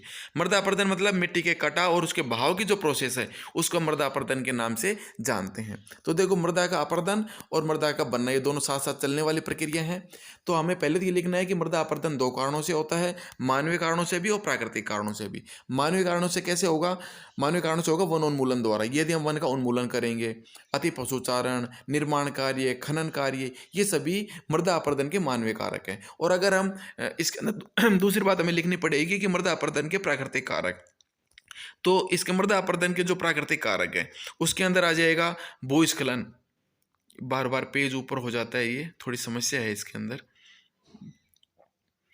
हाँ भाई, पवन, हिमनदी और जल द्वारा मिट्टी का अपरदन होता है, इसे हम मिट्टी का प्राकृतिक अपरदन मानेंगे। पवन, हिमनदी, जल द्वारा। अब देखो, पहले जल की बात करते हैं। जल द्वारा दो प्रकार का अपरदन होती है। ये सारी बातें हमें लिखना है, मृदा के अपरदन वाला प्रश्न 3 नंबर का आ जाए तो, कि जल द्वारा भी मिट्टी का अपरदन दो प्रकार से होता है, अवनाली का अपरदन और चादरी अपरदन। अवनाली का अपरदन, जब तेज बहता हुआ पानी है वो मिट्टी के अंदर गहरी गहरी खाइयां बना देता है। जैसे चंबल नदी है, वो उत्खात भूमि बनाती है चंबल बेसिन के अंदर। जैसे अपने यहाँ पर धौलपुर, करौली, सवाई माधोपुर के अंदर गहरे गहरे वहाँ पर गड्ढे, उत्खात भूमि बनी हुई है, वो चंबल बेसिन के द्वारा निर्मित है, उसे हम अवनाली का अपरदन कहेंगे। ठीक है। और चादरी अपरदन, जब पहाड़ों के अंदर बहता हुआ पानी मिट्टी की ऊपरी परत को बहा ले जाता है, उसको हम कहेंगे चादरी अपरदन। ये तो हो गया जल द्वारा अपरदन। अगर हम पवन द्वारा मिट्टी के अपरदन की बात की जाए तो पवन द्वारा भी थार के रेगिस्तान के अंदर मृदा अपरदन किया जाता है। और अब हम बात करेंगे कि मृदा संरक्षण के उपाय हम किन तरीकों से हम मृदा का संरक्षण कर सकते हैं। तो एक तो समोच्च जुताई, सोपान कृषि यानी सीढ़ीदार कृषि, और रक्षक मेखला बना के। पहला है हमारा समोच्च जुताई, यानी कि हम ढाल के विपरीत दिशा के अंदर अगर जुताई करते हैं तो मृदा के अपरदन को, पानी द्वारा होने वाले, जल द्वारा होने वाले मिट्टी के अपरदन को रोक सकते हैं। क्योंकि मिट्टी के जो पानी का भाव है उसके अंदर थोड़ा सा उसके अंदर गिरावट आएगी। क्योंकि जो हमारे जैसे भाई समोच्च जुताई करेंगे तो जैसे हम देसी भाषा में खूड बोलते हैं ना, खूड विपरीत दिशा में हो जाएंगे। और दूसरा है सोपान कृषि, सीढ़ीदार कृषि। ये भी जल अपरदन से मिट्टी को बचाने के लिए ये विधि अपनाई जाती है। और ये पहाड़ी क्षेत्रों के अंदर जहाँ पर ढाल थोड़ा कम होता है ना, वहाँ पर सीढ़ीदार कृषि की जाती है, ताकि पानी के बहाव को थोड़ा कम किया जा सके, जिससे मिट्टी का कटाव कम हो। अगला है इसके अंदर रक्षक मेखला। ये हवा द्वारा जो वायु का अपरदन, जो या मिट्टी का अपरदन होता है, उसको रोकने के लिए रक्षक मेखला बनाई जाती है। यानी जो खेतों की जो मेड़ होती है उसके ऊपर वृक्षों को एक कतार के अंदर लगाते हैं, ताकि जो हवा है उसका वेग कम हो जाएगा और मिट्टी का अपरदन कम होगा। तो ये अपना पहला चैप्टर था जो अपना कंप्लीट हुआ। अपना दूसरा चैप्टर है वन और वन्यजीव संसाधन, और इसके अंदर ब्लूप्रिंट के हिसाब से बात की जाए तो इसके अंदर 2 नंबर का एक प्रश्न आएगा, लघुत्तरात्मक प्रश्न। तो अपने को उसी हिसाब से इस चैप्टर को देखना है अपने को। चलो स्टार्ट करते हैं हम। पहला प्रश्न अपना बनता है संकटग्रस्त जातियां। देखो, विभिन्न प्रकार की जातियों के विभिन्न श्रेणियों के अंदर हम विभाजित कर सकते हैं IUCN के अनुसार, जितने भी जीव जंतु ये अपने पशु पक्षियों की जो जातियां हैं उनको। तो इनके अंदर एक तो हमें अंतर करना है, पहले इनको समझना है। संकटग्रस्त जातियां किन्हें कहेंगे? देखो, पहले हमें ये समझना है, संकटग्रस्त जातियां वे जातियां हैं जिनके लुप्त होने का खतरा है। यानी हम इसके अंदर क्या लिखेंगे कि वे जातियां जिनकी संख्या में पिछले कुछ समय में तेजी से गिरावट आई है, और अगर यही विषम परिस्थितियां, यानी जिन विषम परिस्थितियों के कारण इनकी संख्या में कमी हुई है, यदि वे जारी रही तो आने वाले समय के अंदर ये प्रजातियां लुप्त हो जाएंगी। ठीक है, ये होगी संकटग्रस्त जातियां। कौन कौन आते हैं इसके अंदर? काला हिरण, मगरमच्छ, भारतीय जंगली गधा, गैंडा, शेरपूंछ वाला बंदर, संगाई, ये सारे इसमें आते हैं। और दूसरा है इसके अंदर सुभेद जाति। सुभेद का मतलब होता है कि वर्तमान के अंदर उनकी संख्या ठीक ठाक है, यानी उनकी संख्या में पिछले कुछ समय के अंदर थोड़ी सी गिरावट आई है, और जिन परिस्थितियों के कारण उनकी संख्या में गिरावट आई है थोड़ी सी, अगर वे परिस्थितियां आगे भी चलती रही तो आने वाले टाइम के अंदर ये प्रजातियां हैं वो संकटग्रस्त प्रजातियों की श्रेणी में शामिल हो जाएंगी। आए समझ में? यानी ये पहली स्टेप है सुभेद जातियां, यानी वे जातियां जिनकी संख्या में पिछले कुछ समय से थोड़ी सी कमी आई है, और अगर जिन परिस्थितियों के कारण इनकी संख्या में कमी आई है वो परिस्थितियां आगे भी जारी रही तो ये जातियां शीघ्र ही संकटग्रस्त जातियों वाली सूची में शामिल हो जाएंगी। और संकटग्रस्त जाति क्या होती है? वे जातियां जिनकी संख्या के अंदर पिछले कुछ समय में तेजी से गिरावट आई है, और अगर वे परिस्थितियां आगे भी अगर चालू रही तो आने वाले समय के अंदर वे प्रजातियां लुप्त हो जाएंगी, वो आएंगी संकटग्रस्त प्रजाति के अंदर। एक है दुर्लभ प्रजाति, ये ज़्यादा महत्वपूर्ण नहीं है, महत्वपूर्ण है स्थानिक जाति। स्थानिक जाति यानी वे जातियां, किसी पशु पक्षियों की वे प्रजातियां जो किसी स्थान विशेष के अंदर ही पाई जाती हैं। ठीक है, उसे हम कहेंगे स्थानिक जातियां। इसके अंदर कौन कौन से आ जाएगी? अंडमानी टील, निकोबारी कबूतर, अंडमानी जंगली सुअर, अरुणाचल के मिथुन। और एक है अपना इसमें लुप्त जातियां, यानी वे जातियां जो बिल्कुल लुप्त हो चुकी हैं, जिनका इस पृथ्वी के ऊपर कोई अस्तित्व नहीं है, यानी जहां पर वो पाई जाती थी उनके मुख्य निवास स्थान के ऊपर वो वर्तमान के अंदर अनुपस्थित है, वो कहलाएंगे लुप्त जातियां। जैसे एशियाई चीता, गुलाबी सिर वाली बतख, ये इसके अंदर लुप्त जातियों में आएंगे। अब एक प्रश्न यहाँ पर और बन सकता है कि संकटग्रस्त प्रजाति और लुप्त प्रजाति में क्या अंतर है? तो दोनों में अंतर हमें लिख देना है कि लुप्त प्रजाति वे जातियां हैं जिनकी वर्तमान में उपलब्धता नहीं है, जो इस पृथ्वी के ऊपर बिल्कुल समाप्त हो चुकी हैं, जबकि संकटग्रस्त प्रजाति वे प्रजातियां हैं जिनकी संख्या में तेजी से गिरावट आई है, और अगर वही परिस्थिति आगे भी अगर चालू रही तो वो भी धीरे धीरे लुप्त हो जाएंगी, और उनका हम संरक्षण करके उनको हम बचा सकते हैं। तो ये हम अंतर लिख सकते हैं। अगला प्रश्न इसमें बनता है, एशियाई चीता के बारे में आप क्या जानते हो? एशियाई चीता दुनिया का सबसे तेज दौड़ने वाला स्तनधारी प्राणी बिल्ली के परिवार का है। 112 किलोमीटर प्रति घंटे की गति से ये दौड़ सकता है, और 20वीं शताब्दी से पहले ये अफ्रीका और एशिया के अंदर दूर दूर तक ये बिल्कुल फैले हुए थे, लेकिन भारत के अंदर 1952 के बाद से ही इन्हें लुप्त घोषित कर दिया गया है। ये इसके अंदर अपन एशियाई चीता के अंदर बिल्कुल लिख सकते हैं। और एक बात और लिख सकते हैं कि एशियाई चीते की जो पहचान है वह मुख्य रूप से उसकी आंख के कोने से मुंह तक नाक के दोनों ओर फैली हुई आंसू की लकीरनुमा निशान है, जो इसे तेंदुए से अलग करती हैं। तो ये आ जाएगा एशियाई चीता के बारे में। अगला प्रश्न है, वनों के विनाश में कृषि का योगदान रहा है, स्पष्ट करो। तो ये इसके अंदर आप क्या लिखोगे? हाँ, ये बात बिल्कुल सही है कि वनों के विनाश के अंदर कहीं ना कहीं कृषि का भी योगदान रहा है, क्योंकि जैसे जैसे जनसंख्या बढ़ी है वैसे वैसे मानव की खाद्यान्न की जो आवश्यकता है वो भी बढ़ी है, और अपने खाद्यान्न पूर्ति करने के लिए मानव ने ज़्यादा से ज़्यादा जंगल को काटकर और उसे कृषि योग्य भूमि के अंतर्गत उसको लेके आए हैं, ताकि ज़्यादा उत्पादन हो सके। और इस वजह से हम कह सकते हैं कि वनों के विनाश के अंदर कृषि का भी महत्वपूर्ण योगदान है। दूसरा प्रश्न है, वनों के विनाश में वृहत स्तरीय विकास परियोजनाएं उत्तरदायी हैं, स्पष्ट करो। तो इसमें क्या लिखोगे? हाँ, वनों के विनाश के अंदर वृहत स्तरीय विकास परियोजनाएं भी कहीं ना कहीं उत्तरदायी हैं, क्योंकि देश आज़ाद होने के बाद में देश के विकास के लिए बहुत सारी नदी घाटी परियोजनाएं और बहुत सारी परियोजनाएं हैं वो सरकार द्वारा चलाई गई, और जिनके कारण बहुत सारे जंगल को काटा गया, बहुत सारी जो वनस्पति हैं वो विभिन्न नदी घाटी परियोजनाओं के अंदर डूबकर जलमग्न हो गई। और इस वजह से हम कह सकते हैं कि वनों के विनाश के अंदर वृहत स्तरीय विकास परियोजनाएं भी उत्तरदायी है। 3 नंबर का आएगा, तो अपने को इसके अंदर 8-10 लाइन लिखनी है अपने को। भारत के अंदर वनों का सर्वाधिक विनाश है वह कब हुआ था? उपनिवेश काल में हुआ था, यानी अंग्रेजों के शासन काल में हुआ था, जब रेलवे लाइन के लिए, कृषि के लिए, व्यवसाय के लिए, वाणिज्य के लिए और खनन की क्रियाओं के लिए इसके अंदर वृद्धि हुई थी। इस वजह से वनों का विनाश किया गया था। और स्थानांतरित कृषि है उसके माध्यम से भी वनों का विनाश होता है, क्योंकि उसके अंदर जंगल को जलाकर और उसको साफ करके खेती की जाती है। अगला इसके अंदर प्रश्न बनेगा,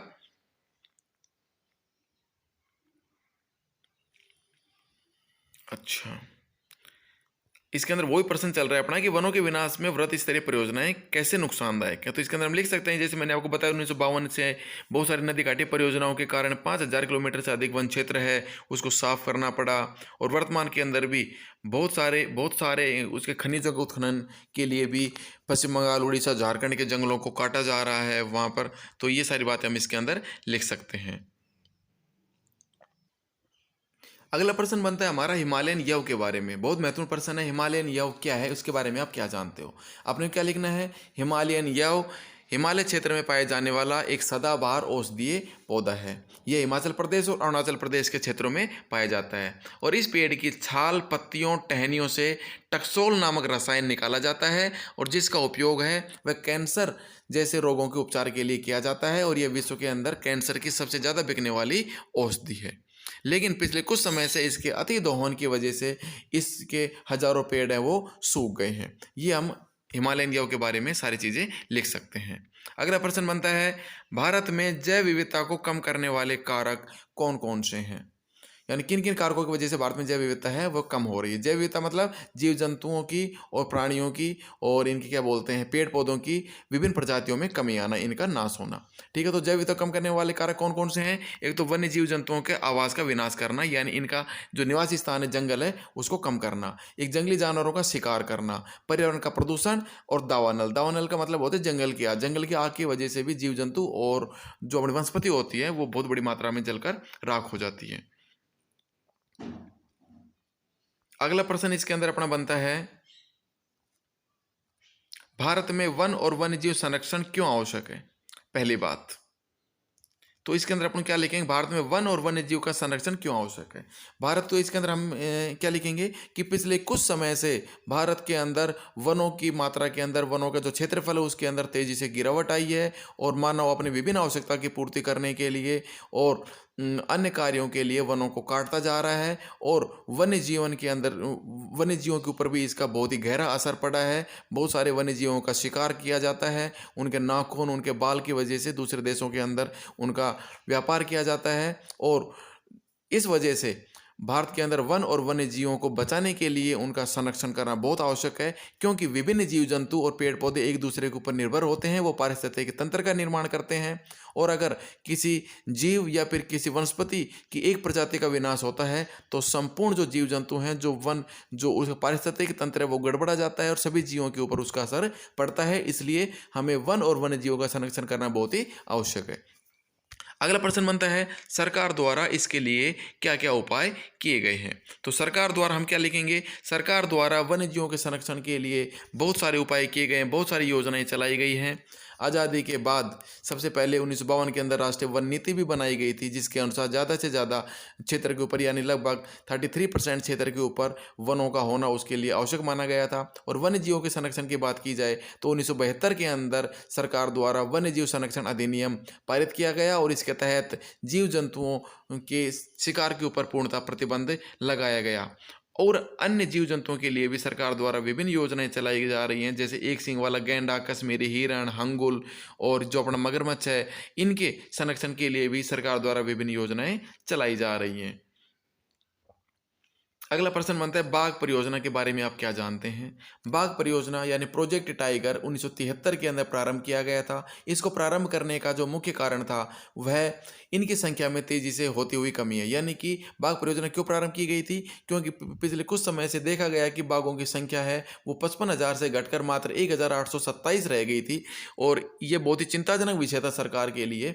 और इसका मुख्य कारण था उनके व्यापार के लिए उनके नाखून, उनके बाल वगैरह, उनकी हड्डियों की चोरी करना, उनके आवासीय स्थल है जो जंगल है उनका सिकुड़ना और भोजन के लिए आवश्यक जंगली उपजातियों की संख्या है वो कम होना ताकि उनको भोजन नहीं मिल सका और जनसंख्या में वृद्धि है। ये सारे कारण है, ये बाघों की घटती हुई संख्या के मुख्य कारण थे और इसके बारे में सोचते हुए इस सरकार ने बाघ परियोजना है उसको लागू किया और बाघों को मारना है वह अवैध घोषित किया और इसका ही परिणाम है कि वर्तमान के अंदर बाघों की संख्या में तेजी से वृद्धि हुई है। ये सारी बातें हम इसके अंदर लिख सकते हैं।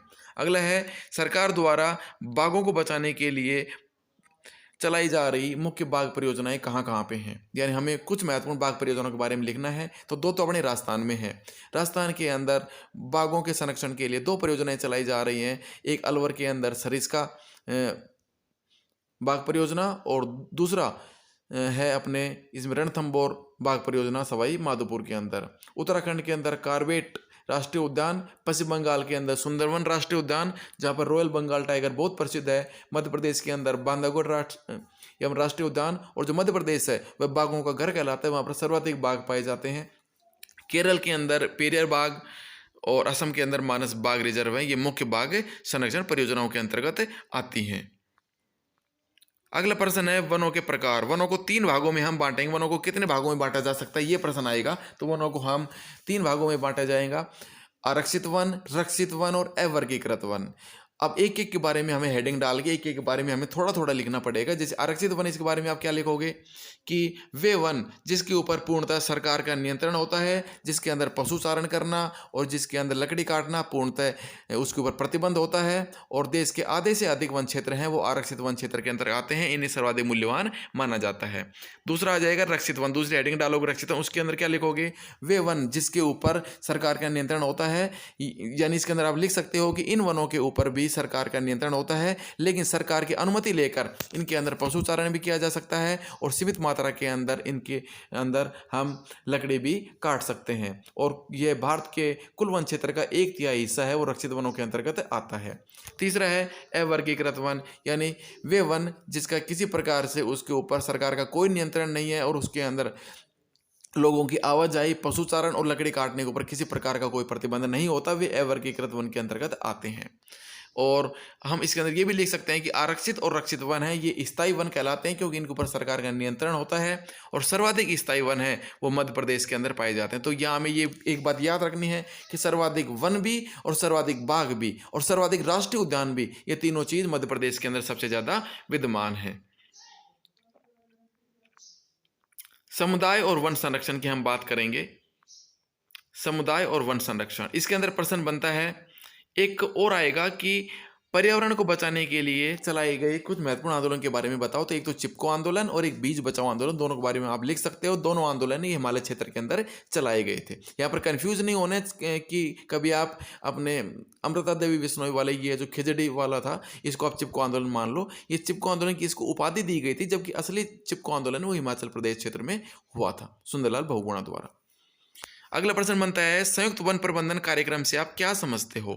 संयुक्त वन प्रबंधन कार्यक्रम के अंतर्गत सरकार और जनता, सरकार और समुदाय द्वारा मिलकर पर्यावरण का संरक्षण किया जाता है, वनों का संरक्षण किया जाता है। और ये सबसे पहले संयुक्त वन प्रबंधन कार्यक्रम है 1988 के अंदर उड़ीसा के अंदर ये प्रारंभ हुआ था। इसके अंतर्गत गांव के अंदर जो सामुदायिक भूमि होती है उसके अंदर पूरे समुदाय द्वारा कुछ अच्छे अच्छे वन लगाए जाते हैं, अच्छे अच्छे वृक्षारोपण किए जाते हैं, और फिर उसका पूरा समुदाय उसका उपयोग भी करता है, उसको काटता भी, लेकिन उससे ज़्यादा वृक्ष वो फिर लगाते हैं। तो इससे समुदाय को फायदा है और इससे सरकार को फायदा है और इसके पर्यावरण को भी इससे फायदा है। तो स्टूडेंट्स ये अपना दूसरा चैप्टर भी कंप्लीट हुआ। अगला चैप्टर है अपना चैप्टर नंबर 3, जल संसाधन। और स्टूडेंट्स इस चैप्टर में से अपने दो टाइप के क्वेश्चन आएंगे। एक आएगा अपने ब्लूप्रिंट के हिसाब से बात की जाए तो एक अपने आएगा इसमें अति लघुतरात्मक 1 नंबर का, एक आएगा इसमें लघुतरात्मक ऐसे 1 यानी 2 नंबर का, यानी एक प्रश्न 2 नंबर का, एक 1 नंबर का। उसी के अनुसार हम इसके अंदर बात करेंगे। पहला प्रश्न बनता है, हमारे पृथ्वी के कितने प्रतिशत भाग के ऊपर जल है? 71% के ऊपर। और कितने भाग के ऊपर स्थलीय भाग है? 29 के ऊपर। और अगर वैसे भाग पूछे तो 3/4 अपने को आंसर देना है कि हमारी पृथ्वी के लगभग 3/4 भाग के ऊपर जल विद्यमान है, जल से ढका हुआ है। अब ये जल कितने प्रकार का? 2 प्रकार का, लवणीय जल और अलवणीय जल। तो हमारे पृथ्वी के 97% भाग के ऊपर लवणीय जल है, यानी खारा जल है जो महासागरों के अंदर स्थित है। जबकि अगर प्रश्न आए कि अलवणीय जल के स्रोत क्या हैं, अलवणीय जल कहाँ पाया जाता है, तो एक तो सतही अपवाह, यानी कि झील, नदियाँ वगैरह, जो भी तालाब वगैरह हैं, जो बारिश का पानी जो है वो अपना अलवणीय जल है, शुद्ध जल है। एक भौम जल, भूमि के अंतर्गत जो जल, भूमिगत जल स्रोत, वो भी अपने अलवणीय है। और एक अपने बर्फ के रूप में जल विद्यमान है। तो ये अपने अलवणीय जल के स्रोत आ जाएंगे। एक जल है, ये कैसा संसाधन है? जल एक नवीकरण योग्य संसाधन है, यानी जल की मात्रा हमारी पृथ्वी के ऊपर स्थिर है, न तो इसे बढ़ाया जा सकता है न इसे कम किया जा सकता है। अगला प्रश्न बनता है कि जल है वो एक नवीकरणीय योग्य संसाधन है, स्थायी संसाधन है, फिर भी उसकी विश्व के विभिन्न स्थानों के ऊपर उसकी कमी कैसे आ रही है? तो ये जल के असमान वितरण और जल संसाधनों के संरक्षण के अभाव में ऐसी स्थिति उत्पन्न हो रही है। यानी कि जल तो है लेकिन किसी क्षेत्र विशेष के अंदर उसकी कमी हमें झेलनी पड़ रही है, उसके अच्छे से संरक्षण न करने की वजह से। अगला प्रश्न इसमें बनता है कि भारत के कुल विद्युत उत्पादन का कितना प्रतिशत भाग है वो जल विद्युत से प्राप्त होता है? तो कुल विद्युत उत्पादन का 22% है वह जल विद्युत से प्राप्त होता है। अगला प्रश्न ये प्रश्न जो अभी हमने बात की कि भारत के अंदर काफ़ी जल संसाधन है लेकिन फिर भी कुछ क्षेत्रों के अंदर जल की दुर्लभता बनी हुई, उसका कारण क्या है? जल की खराब गुणवत्ता, यानी जल है लेकिन वो जल है वो प्रदूषित हो चुका है घरेलू औद्योगिक अपशिष्टों द्वारा। अगला प्रश्न बनता है कि जल अपशिष्ट क्यों होता है? जल है उसकी कमी क्यों हो रही है? जल है वह प्रदूषित क्यों हो रहा है? तो एक तो हमारे घर के जो अपशिष्ट पदार्थ हैं उनकी वजह से, औद्योगिक अपशिष्टों की वजह से, रसायनों, कीटनाशकों और कृषि के अंदर जो हम उर्वरक काम में लेते हैं उनके द्वारा हमारा जल प्रदूषित हो रहा है और वो पीने के योग्य नहीं है। इस वजह से हमें जल की कमी का सामना करना पड़ रहा है। अगला प्रश्न बनता है, बहुउद्देशीय नदी घाटी परियोजनाओं से आप क्या समझते हैं? बहुउद्देशीय नदी घाटी परियोजनाएं वे परियोजनाएं होती हैं जिनका निर्माण एक से अधिक उद्देश्यों की पूर्ति के लिए, प्राप्ति के लिए किया जाता है। अगला हम इसके अंदर प्रश्न बनेगा, बहुउद्देशीय नदी घाटी परियोजनाओं के उद्देश्य क्या क्या होते हैं, क्या क्या कार्य इसका जल आता है? तो पेयजल, सिंचाई, विद्युत उत्पादन के अंदर, पर्यटन, नौचालन, इन सभी कार्यों के अंदर, मत्स्य पालन, इन सभी कार्यों के अंदर बहुउद्देशीय नदी घाटी परियोजनाएं हैं, इनका जल काम में आता है। इसके अंदर हम 1 नंबर और 2 नंबर वाले प्रश्न के हिसाब से ही इस चैप्टर को हम देख रहे हैं। तो ये प्रश्न वही आ गया कि जो अपने बहुउद्देशीय नदी घाटी परियोजना है उसके अंदर जो बांध बनाए जाते हैं उनके उद्देश्य क्या होते हैं? उनका जो जल है वो किन उद्देश्यों में आता है? सिंचाई के लिए, अपने घरेलू औद्योगिक उपयोग के लिए, बाढ़ नियंत्रण भी किया जाता है इनके माध्यम से, आंतरिक नौचालन किया जाता है यानी पानी की जहाज वगैरह चलती हैं, एक इसके अंदर मत्स्य पालन किया जाता है, इसलिए इन्हें बहुउद्देशीय नदी घाटी परियोजनाएं कहते हैं। अगला प्रश्न बनेगा कि इन 2 नदी घाटी परियोजनाओं के उदाहरण दीजिए। तो इसमें आ जाएगा एक तो भाखड़ा नांगल परियोजना और एक हीराकुंड परियोजना। अब दोनों प्रश्न अलग अलग भी आ सकते हैं कि भाखड़ा नांगल परियोजना किस नदी पर स्थित है, सतलज व्यास नदी पर, और हीराकुंड परियोजना किस नदी पर है, महानदी पर, उड़ीसा के अंदर। अगला प्रश्न अपना इसके अंदर बनेगा कि किसने बहुउद्देशीय नदी घाटी परियोजनाओं को या बांधों को आधुनिक भारत के मंदिर कहा है। तो राइट आंसर इसमें आ जाएगा जवाहरलाल नेहरू। जवाहरलाल नेहरू ने बांधों को या फिर बहुउद्देशीय नदी घाटी परियोजनाओं को हम कह सकते हैं इनको आधुनिक भारत के मंदिर कहा। दूसरा प्रश्न बन सकता है कि जवाहरलाल नेहरू ने इनको आधुनिक भारत के मंदिर क्यों कहा, क्योंकि इन परियोजनाओं के चलते कृषि और ग्रामीण अर्थव्यवस्था, औद्योगिकरण और नगरीय अर्थव्यवस्था है वो समन्वित रूप से विकास करेगी। उनका मानना था कि इससे ग्रामीण, शहरी, हर वर्ग को इससे फायदा मिलेगा, इसलिए इनको आधुनिक भारत के मंदिर कहा गया था। वर्तमान के अंदर पिछले कुछ समय के अंदर बहुउद्देशीय परियोजना है ये, इसके अंदर जो बांध बनाए गए हैं वो बहुत सारे विरोध के कारण बन रहे हैं। इनका विरोध का कारण क्या है, इसका अगर मुख्य कारण पूछा जाएगा कि बहुउद्देशीय नदी घाटी परियोजनाओं के अंतर्गत निर्मित बांध है उनके विरोध का कारण क्या है, तो महत्वपूर्ण कारण आ जाएगा कि स्थानीय जो समुदाय है उनके विस्थापन की समस्या। जो वहाँ पर स्थानीय समुदाय होता है उनका विस्थापन होता है, इसकी वजह से वो वहाँ पर आंदोलन करते हैं कि भाई उनकी रोजी रोटी छिन जाती है, उनका क्षेत्र है उनसे वो दूर होना पड़ता है, उनकी जो ज़मीन वगैरह है वो उनके अंतर्गत जल के अंतर्गत चली जाती है, इस वजह से। अब यहाँ पर हम दूसरा प्रश्न भी याद कर सकते हैं कि बहुउद्देशीय नदी घाटी परियोजनाओं के क्या नुकसान हैं, क्या इसकी सीमाएं हैं, क्या इससे हानि होती है। तो एक तो इससे क्या होता है कि प्राकृतिक बहाव अवरुद्ध हो जाता है पानी का, और जो पानी के अंदर जो अपनी नदियों के माध्यम से जो अवसाद बह के आते हैं, तलछट बह के आते हैं, जो उपजाऊ मिट्टी होती है वो उस बांध के पैंदे में जमा हो जाती है और वो हमारे मैदान तक नहीं पहुंच पाती। एक तो ये नुकसान है। एक तलछट जमा होने से बांध का जो तल है वो बहुत ऊपर आता चला जाता है, और बांध के अंदर उसके अंदर जो जीव जंतु होते हैं उनके लिए समस्या उत्पन्न हो जाती है। एक ज़्यादा पानी इकट्ठा होने से क्या होता है कि उससे फिर भू संतुलन वो गड़बड़ा जाता है और कई बार भूकंप का कारण भी बनता है, जैसे कोयना बांध की वजह से कोयना महाराष्ट्र के अंदर भूकंप आया था। तो ये सारे कुछ इसके एस्पेक्ट हो सकते हैं, कुछ इसकी सीमाएं हो सकती हैं। अगला प्रश्न बनता है कि बहुउद्देशीय नदी घाटी परियोजनाओं के विरोध के अंदर चलाए गए किन्हीं दो आंदोलन के नाम लिखो। हमने पहले क्या पढ़ा था, दो नदी घाटी परियोजनाओं के नाम लिखने, तो हमने उसके अंदर भाखड़ा नांगल परियोजना और हीराकुंड परियोजना पढ़ी थी। यहाँ पे है कि बहुउद्देशीय नदी घाटी परियोजनाओं के विरोध में चलाए गए दो आंदोलन के नाम लिखो। एक तो हो गया नर्मदा बचाओ आंदोलन और दूसरा टिहरी बांध आंदोलन। और इनके विरोध का मुख्य कारण क्या था वो उसके ऊपर हमने बात कर ली। स्थानीय समुदाय के वृहद स्तर के ऊपर विस्थापन के कारण इनका विरोध किया गया था। अगला प्रश्न एक और बन सकता है कि वहाँ के स्थानीय समुदाय की मुख्य मांग क्या होती है। मुख्य मांग होती है उनकी अच्छा मुआवजा, उनको जो उनकी जमीन अधिग्रहित की गई है उसका उन्हें अच्छा मुआवजा दिया जाए, अच्छा उनको स्थान रहने के लिए दिया जाए। अगला प्रश्न बनता है कि इसके नर्मदा बचाओ आंदोलन के बारे में आप क्या जानते हो। तो इसमें हम क्या लिखेंगे, नर्मदा बचाओ आंदोलन गुजरात के अंदर जो नर्मदा नदी के ऊपर जो बांध बनाया जा रहा है सरदार सरोवर बांध, उसके विरोध में चलाया गया था। ये एक गैर सरकारी संगठन यानी एनजीओ द्वारा चलाया गया आंदोलन था, जिसके अंदर जनजातीय लोग, किसान और जो भी पर्यावरणविद हैं वो और मानवाधिकार कार्यकर्ता हैं वो इसके अंदर शामिल हुए थे। और इनका मुख्य विरोध ये था कि इनकी वजह से बहुत सारे स्थानीय समुदायों को वहाँ से विस्थापित होना पड़ा है, और इनकी मुख्य मांग ये थी कि भाई जो भी गरीब लोग हैं, जो भी विस्थापित लोग हैं, उनको पुनर्वास की अच्छी सुविधा उपलब्ध करवाई जाए।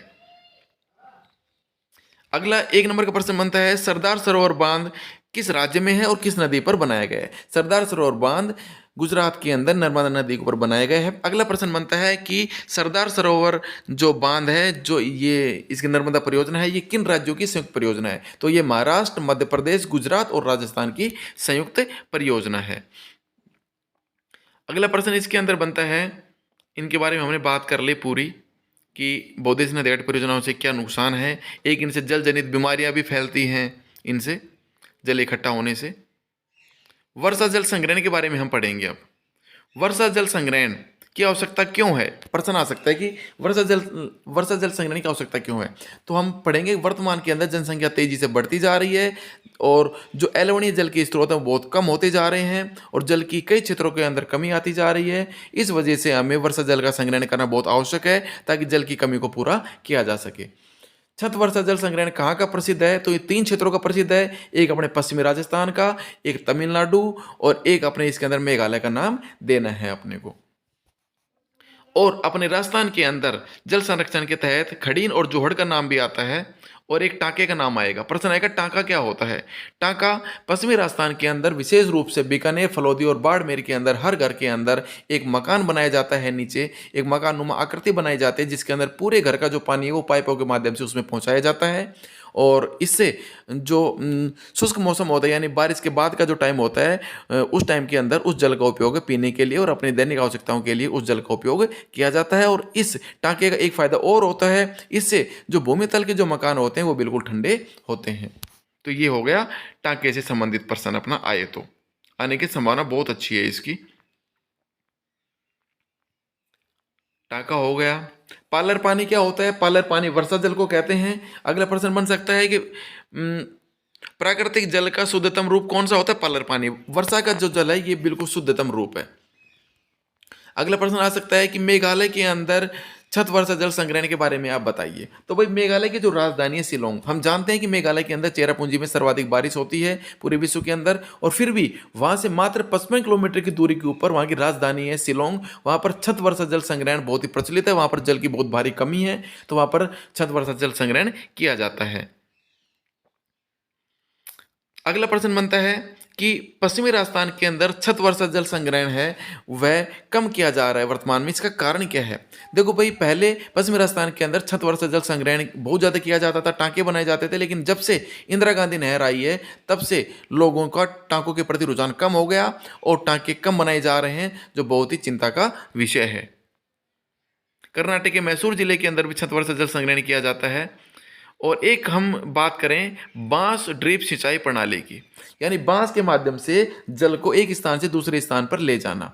बांस अंदर से खाली होता है, आप सभी जानते हो, तो उसका पाइप के रूप में इस्तेमाल करके, तो बांस ड्रिप सिंचाई प्रणाली कहाँ पर प्रचलित है। तो इसका राइट आंसर आ जाएगा मेघालय के अंदर। नदियों और झरनों के जल को बांस से बने पाइपों के माध्यम से इकट्ठा करके और दूसरे स्थान पर ले जाया जाता है, सिंचाई की जाती है। इसे हम बांस ड्रिप सिंचाई प्रणाली के नाम से जानते हैं। और लास्ट अपना इसके अंदर क्वेश्चन बच गया तमिलनाडु का। प्रश्न आता है कि ऐसा कौन सा राज्य है जहां पर हर घर के अंदर छत वर्षा जल संग्रहण का ढांचे बनाना आवश्यक है, कानूनन रूप से अनिवार्य कर रखा है। तो इसमें राइट आंसर आ जाएगा तमिलनाडु। तमिलनाडु के अंदर जल समस्या बहुत ज़्यादा है और उसकी राजधानी चेन्नई है, वहाँ पर जल समस्या बहुत ज़्यादा है और वहाँ पर भूमिगत जल वो बिल्कुल समाप्त हो चुका है और वहाँ पर हर घर के अंदर एक प्रकार से भूमिगत इसको वर्षा जल को इकट्ठा करने के लिए ढांचे बने हुए हैं। तो स्टूडेंट्स ये अपना तीसरा चैप्टर भी कंप्लीट हुआ। अगला चैप्टर अपना चैप्टर नंबर 4 कृषि एग्रीकल्चर। और स्टूडेंट्स अगर ब्लूप्रिंट की बात की जाए तो इस चैप्टर में से भी एक अति लघुतरात्मक आएगा और एक इसमें से लघुतरात्मक प्रश्न आएगा 2 नंबर का, ऐसे 1, यानी एक 2 नंबर का प्रश्न और एक 1 नंबर का प्रश्न आएगा। उसी हिसाब से हम इसका रिवीजन करेंगे। चलो हम स्टार्ट करते हैं। सबसे पहला प्रश्न आता है कृषि के प्रकार। 2 नंबर 1 नंबर का आएगा, तो इसके अंदर आएगा प्रारंभिक जीविका निर्वाह कृषि। पहला आएगा कृषि के प्रकार। कृषि को हम 2 भागों में बांट दो आप, एक तो गहन जीविका कृषि और दूसरा वाणिज्यिक कृषि। गहन जीविका कृषि जो कृषि पेट पालने के उद्देश्य की जाती है वो गहन जीविका कृषि कहलाती है, और जो कृषि व्यापार करने के उद्देश्य, पैसे कमाने के उद्देश्य की जाती है उसे हम वाणिज्यिक कृषि या फिर व्यापारिक कृषि के नाम से जानते हैं। तो पहला प्रश्न इसमें बनेगा प्रारंभिक जीविका निर्वाह कृषि किसे कहते हैं। प्रारंभिक मतलब आदि मानव के टाइम के अंदर जो कृषि की जाती थी पेट पालने के लिए, उसके बारे में ये बात कर रहा है। तो इस बारे में हम क्या लिखेंगे, प्रारंभिक जीविका निर्वाह कृषि है ये प्रारंभिक टाइम के अंदर की जाती थी, ये पेट पालने के लिए की जाती थी। इसके अंदर छोटे भूखंड होते थे, यानी उस टाइम जमीन की कोई कमी नहीं थी, लेकिन उस टाइम मनुष्य को जितनी आवश्यकता होती थी वो अपनी आवश्यकता के अनुसार उतने ही क्षेत्र को साफ करता था, जंगल को साफ करता था, झूम खेती के लिए अपनी भूमि को साफ करता था, स्लैश एंड बर्न कृषि करता था वो, और भूमि को साफ करके और वहाँ पर वो खेती करता था। साधारण औजार का इस्तेमाल किया जाता था। परिवार के जो सदस्य हैं समुदाय के, उनके श्रम की मदद से ही खेती की जाती थी, और किसी प्रकार के कोई खाद बीज, उन्नत खाद बीज वगैरह का कोई इस्तेमाल नहीं होता था, न किसी प्रौद्योगिकी का इसके अंदर इस्तेमाल होता था। तो ये होगी प्रारंभिक जीविका निर्वाह कृषि आए, तो इसकी सारी विशेषताएं अपने को लिखनी है। अगला प्रश्न बनता है कर्तन दहन प्रणाली से आप क्या समझते हो। तो इसमें क्या लिखोगे, हमारे देश के उत्तरी पूर्वी भाग के अंदर जहां पर जंगल बहुत ज्यादा है, वहां पर जंगल को साफ करके, जंगल के एक हिस्से को साफ करके और उसका जो ईंधन होता है उसको जलाते हैं। उसकी राख है वह उस मिट्टी के अंदर उपजाऊपन का काम करती है, उसकी उर्वर क्षमता को बढ़ाती है और वहाँ पर फिर 3 से 4 साल तक खेती की जाती है। जब वह भूमि की उर्वर क्षमता कम हो जाती है तो वह व्यक्ति हैं उस स्थान को छोड़कर किसी दूसरी जगह पर जाकर जंगल को साफ करके खेती करते हैं। यह क्रम है, ये बिल्कुल निरंतर चलता रहता है और इसे ही हम झूम कृषि के नाम से जानते हैं, स्लैश एंड बर्न कर्तनोदहन प्रणाली के नाम से जानते हैं। अगला प्रश्न बनता है कि विभिन्न राज्यों के अंदर झूम कृषि को किन नामों से जाना जाता है।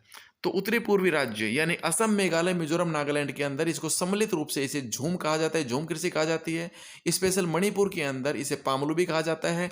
छत्तीसगढ़ के बस्तर जिले और अंडमान निकोबार के अंदर इसको दीपा के नाम से जाना जाता है। और अगर विश्व की बात की जाए तो विश्व के अंदर भी मैक्सिको और मध्य अमेरिका के अंदर मिल्पा, वेनेजुएला के अंदर इसको कोनुको, ब्राजील के अंदर रोका, मध्य अफ्रीका के अंदर मसोले, इंडोनेशिया में लदांग और वियतनाम में रे के नाम से इसको जाना जाता है।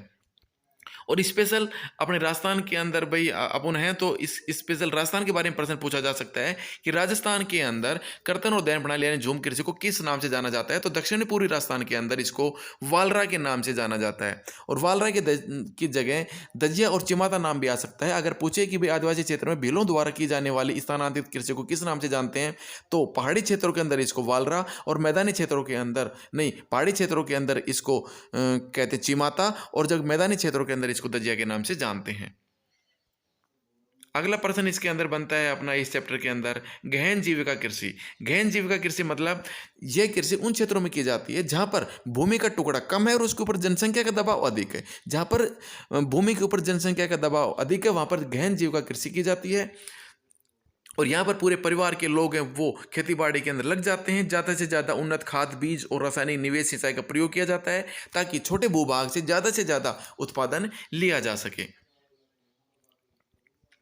अब हम बात करेंगे वाणिज्यिक कृषि की। वाणिज्यिक कृषि किसे कहते हैं? वह कृषि जिसके अंदर हम आधुनिक हथियारों का यानी हथियार मतलब औजारों का हम इस्तेमाल करते हैं और इसके जो हमारा मुख्य उद्देश्य होता है वह इसको बेचकर और पैसा कमाना होता है और इसके अंदर इसके अंदर कीटनाशकों का प्रयोग करते हैं, इसमें टाइप के खाद बीज वगैरह का इस्तेमाल करते हैं। और वाणिज्यिक फसल के ऊपर मोहर नहीं लग रही कि भाई ये फसल है, ये वाणिज्यिक फसल है। अलग अलग फसल है, वो अलग अलग क्षेत्र के अंदर वाणिज्यिक और खाद्यान्न फसल हो सकती है। जैसे हरियाणा और पंजाब के अंदर चावल एक वाणिज्यिक फसल है जबकि उड़ीसा के अंदर यह एक जीविका फसल है। हरियाणा पंजाब के अंदर इसको व्यापार करने के उद्देश्य से बोया जाता है। अब बात करते हैं रोपण कृषि की। रोपण कृषि किसे कहते हैं? यह भी एक प्रकार से वाणिज्यिक कृषि का ही रूप है। इसके अंदर हम किसी पेड़ को बोते हैं, वह 3 से 4 साल या 5 साल, 6 साल, 8 साल तक वह पौधा रहता है और इसके अंदर मुख्य रूप से लंबे चौड़े क्षेत्र के अंदर एक फसल बोई जाती है। और अगर बात आएगी रोपण कृषि के उदाहरण कौन से हैं कौन से नहीं है तो चाय, कॉफी, रबड़, गन्ना, केला ये सभी महत्वपूर्ण रोपण फसल हैं। और अगर अलग अलग बात की जाएगी तो चाय है वह असम और उत्तरी बंगाल के अंदर चाय की खेती की जाती है, साथ में नीलगिरी की पहाड़ियों के अंदर, तमिलनाडु, केरल और कर्नाटक की सीमा पर। कॉफी की बात की जाए तो कॉफी का उत्पादन सबसे ज्यादा कर्नाटक के अंदर बाबा बुदन की पहाड़ियों पे होता है, ठीक है। और केला और रबड़ की बात की जाए तो ये भी दक्षिण भारत के अंदर केरल, तमिलनाडु के अंदर सर्वाधिक उत्पादन होता है। और गन्ना है ये उत्तर भारत और साथ में दक्षिण भारत के अंदर महाराष्ट्र, कर्नाटक के अंदर भी इसका उत्पादन होता है। अब बात करेंगे शस्य प्रारूप की कि भारत के अंदर कितने प्रकार के शस्य प्रारूप पाए जाते हैं। तो भारत में 3 शस्य ऋतुएं होती हैं, रबी, खरीफ और जायद की। अब प्रश्न क्या बनता है? नंबर 1, भारत में कितनी शस्य ऋतुएं हैं? 3, रबी, खरीफ, जायद। अगला प्रश्न बनता है कि इसमें रबी फसल को कब बोया जाता है, कब काटा जाता है? तो इसमें रबी फसलों की बुआई है वह सर्दी आरंभ होने से पहले, मतलब कि अक्टूबर नवंबर के अंदर इसकी बुआई होती है और मार्च अप्रैल के अंदर इसको काटा जाता है, ठीक है। 2 चीज़ होगी। तीसरा प्रश्न बनता है कि रबी फसल के अंदर कौन कौन सी फसलें आती हैं? तो गेहूं, जौ, चना, मटर, सरसों, ये हम सभी गांव के रहने वाले हैं, हम याद कर सकते हैं कि सर्दियों के अंदर जो फसल बोते हैं वो सभी इसमें रबी की फसल के अंतर्गत आती हैं। अगला प्रश्न आएगा कि इसमें रबी की फसल के अंतर्गत मुख्य फसलें कौन सी हैं? तो गेहूं है वो इसकी मुख्य फसल है। और गेहूं की फसल के अंदर यानी रबी के मौसम के अंदर पश्चिमी जो अपने विक्षोभ आते हैं, भूमध्य से उत्पन्न होते हैं, चक्रवाती विक्षोभ आते हैं, ये इस फसल के लिए बहुत ही लाभदायक होते हैं, गोल्डन ड्रॉप्स के रूप में काम करते हैं। और हरित क्रांति का सर्वाधिक प्रभाव भी रबी की फसल के ऊपर ही पड़ा था, गेहूं और चावल के ऊपर। तो ये अपना हो जाएगी इसमें रबी की फसल। अब बात करते हैं खरीफ की फसल।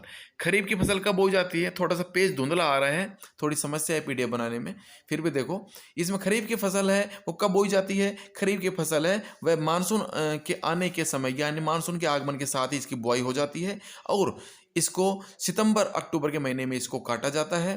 अगला प्रश्न बनता है खरीफ फसल के अंतर्गत कौन कौन सी फसलें आती हैं? तो बारिश के टाइम में जो फसलें आएंगी वो सारी हम लिख देंगे। चावल, मक्का, ज्वार, बाजरा, तूर, मूंग, उड़द, कपास, जूट, मूंगफली, सोयाबीन इसके अंदर शामिल हैं।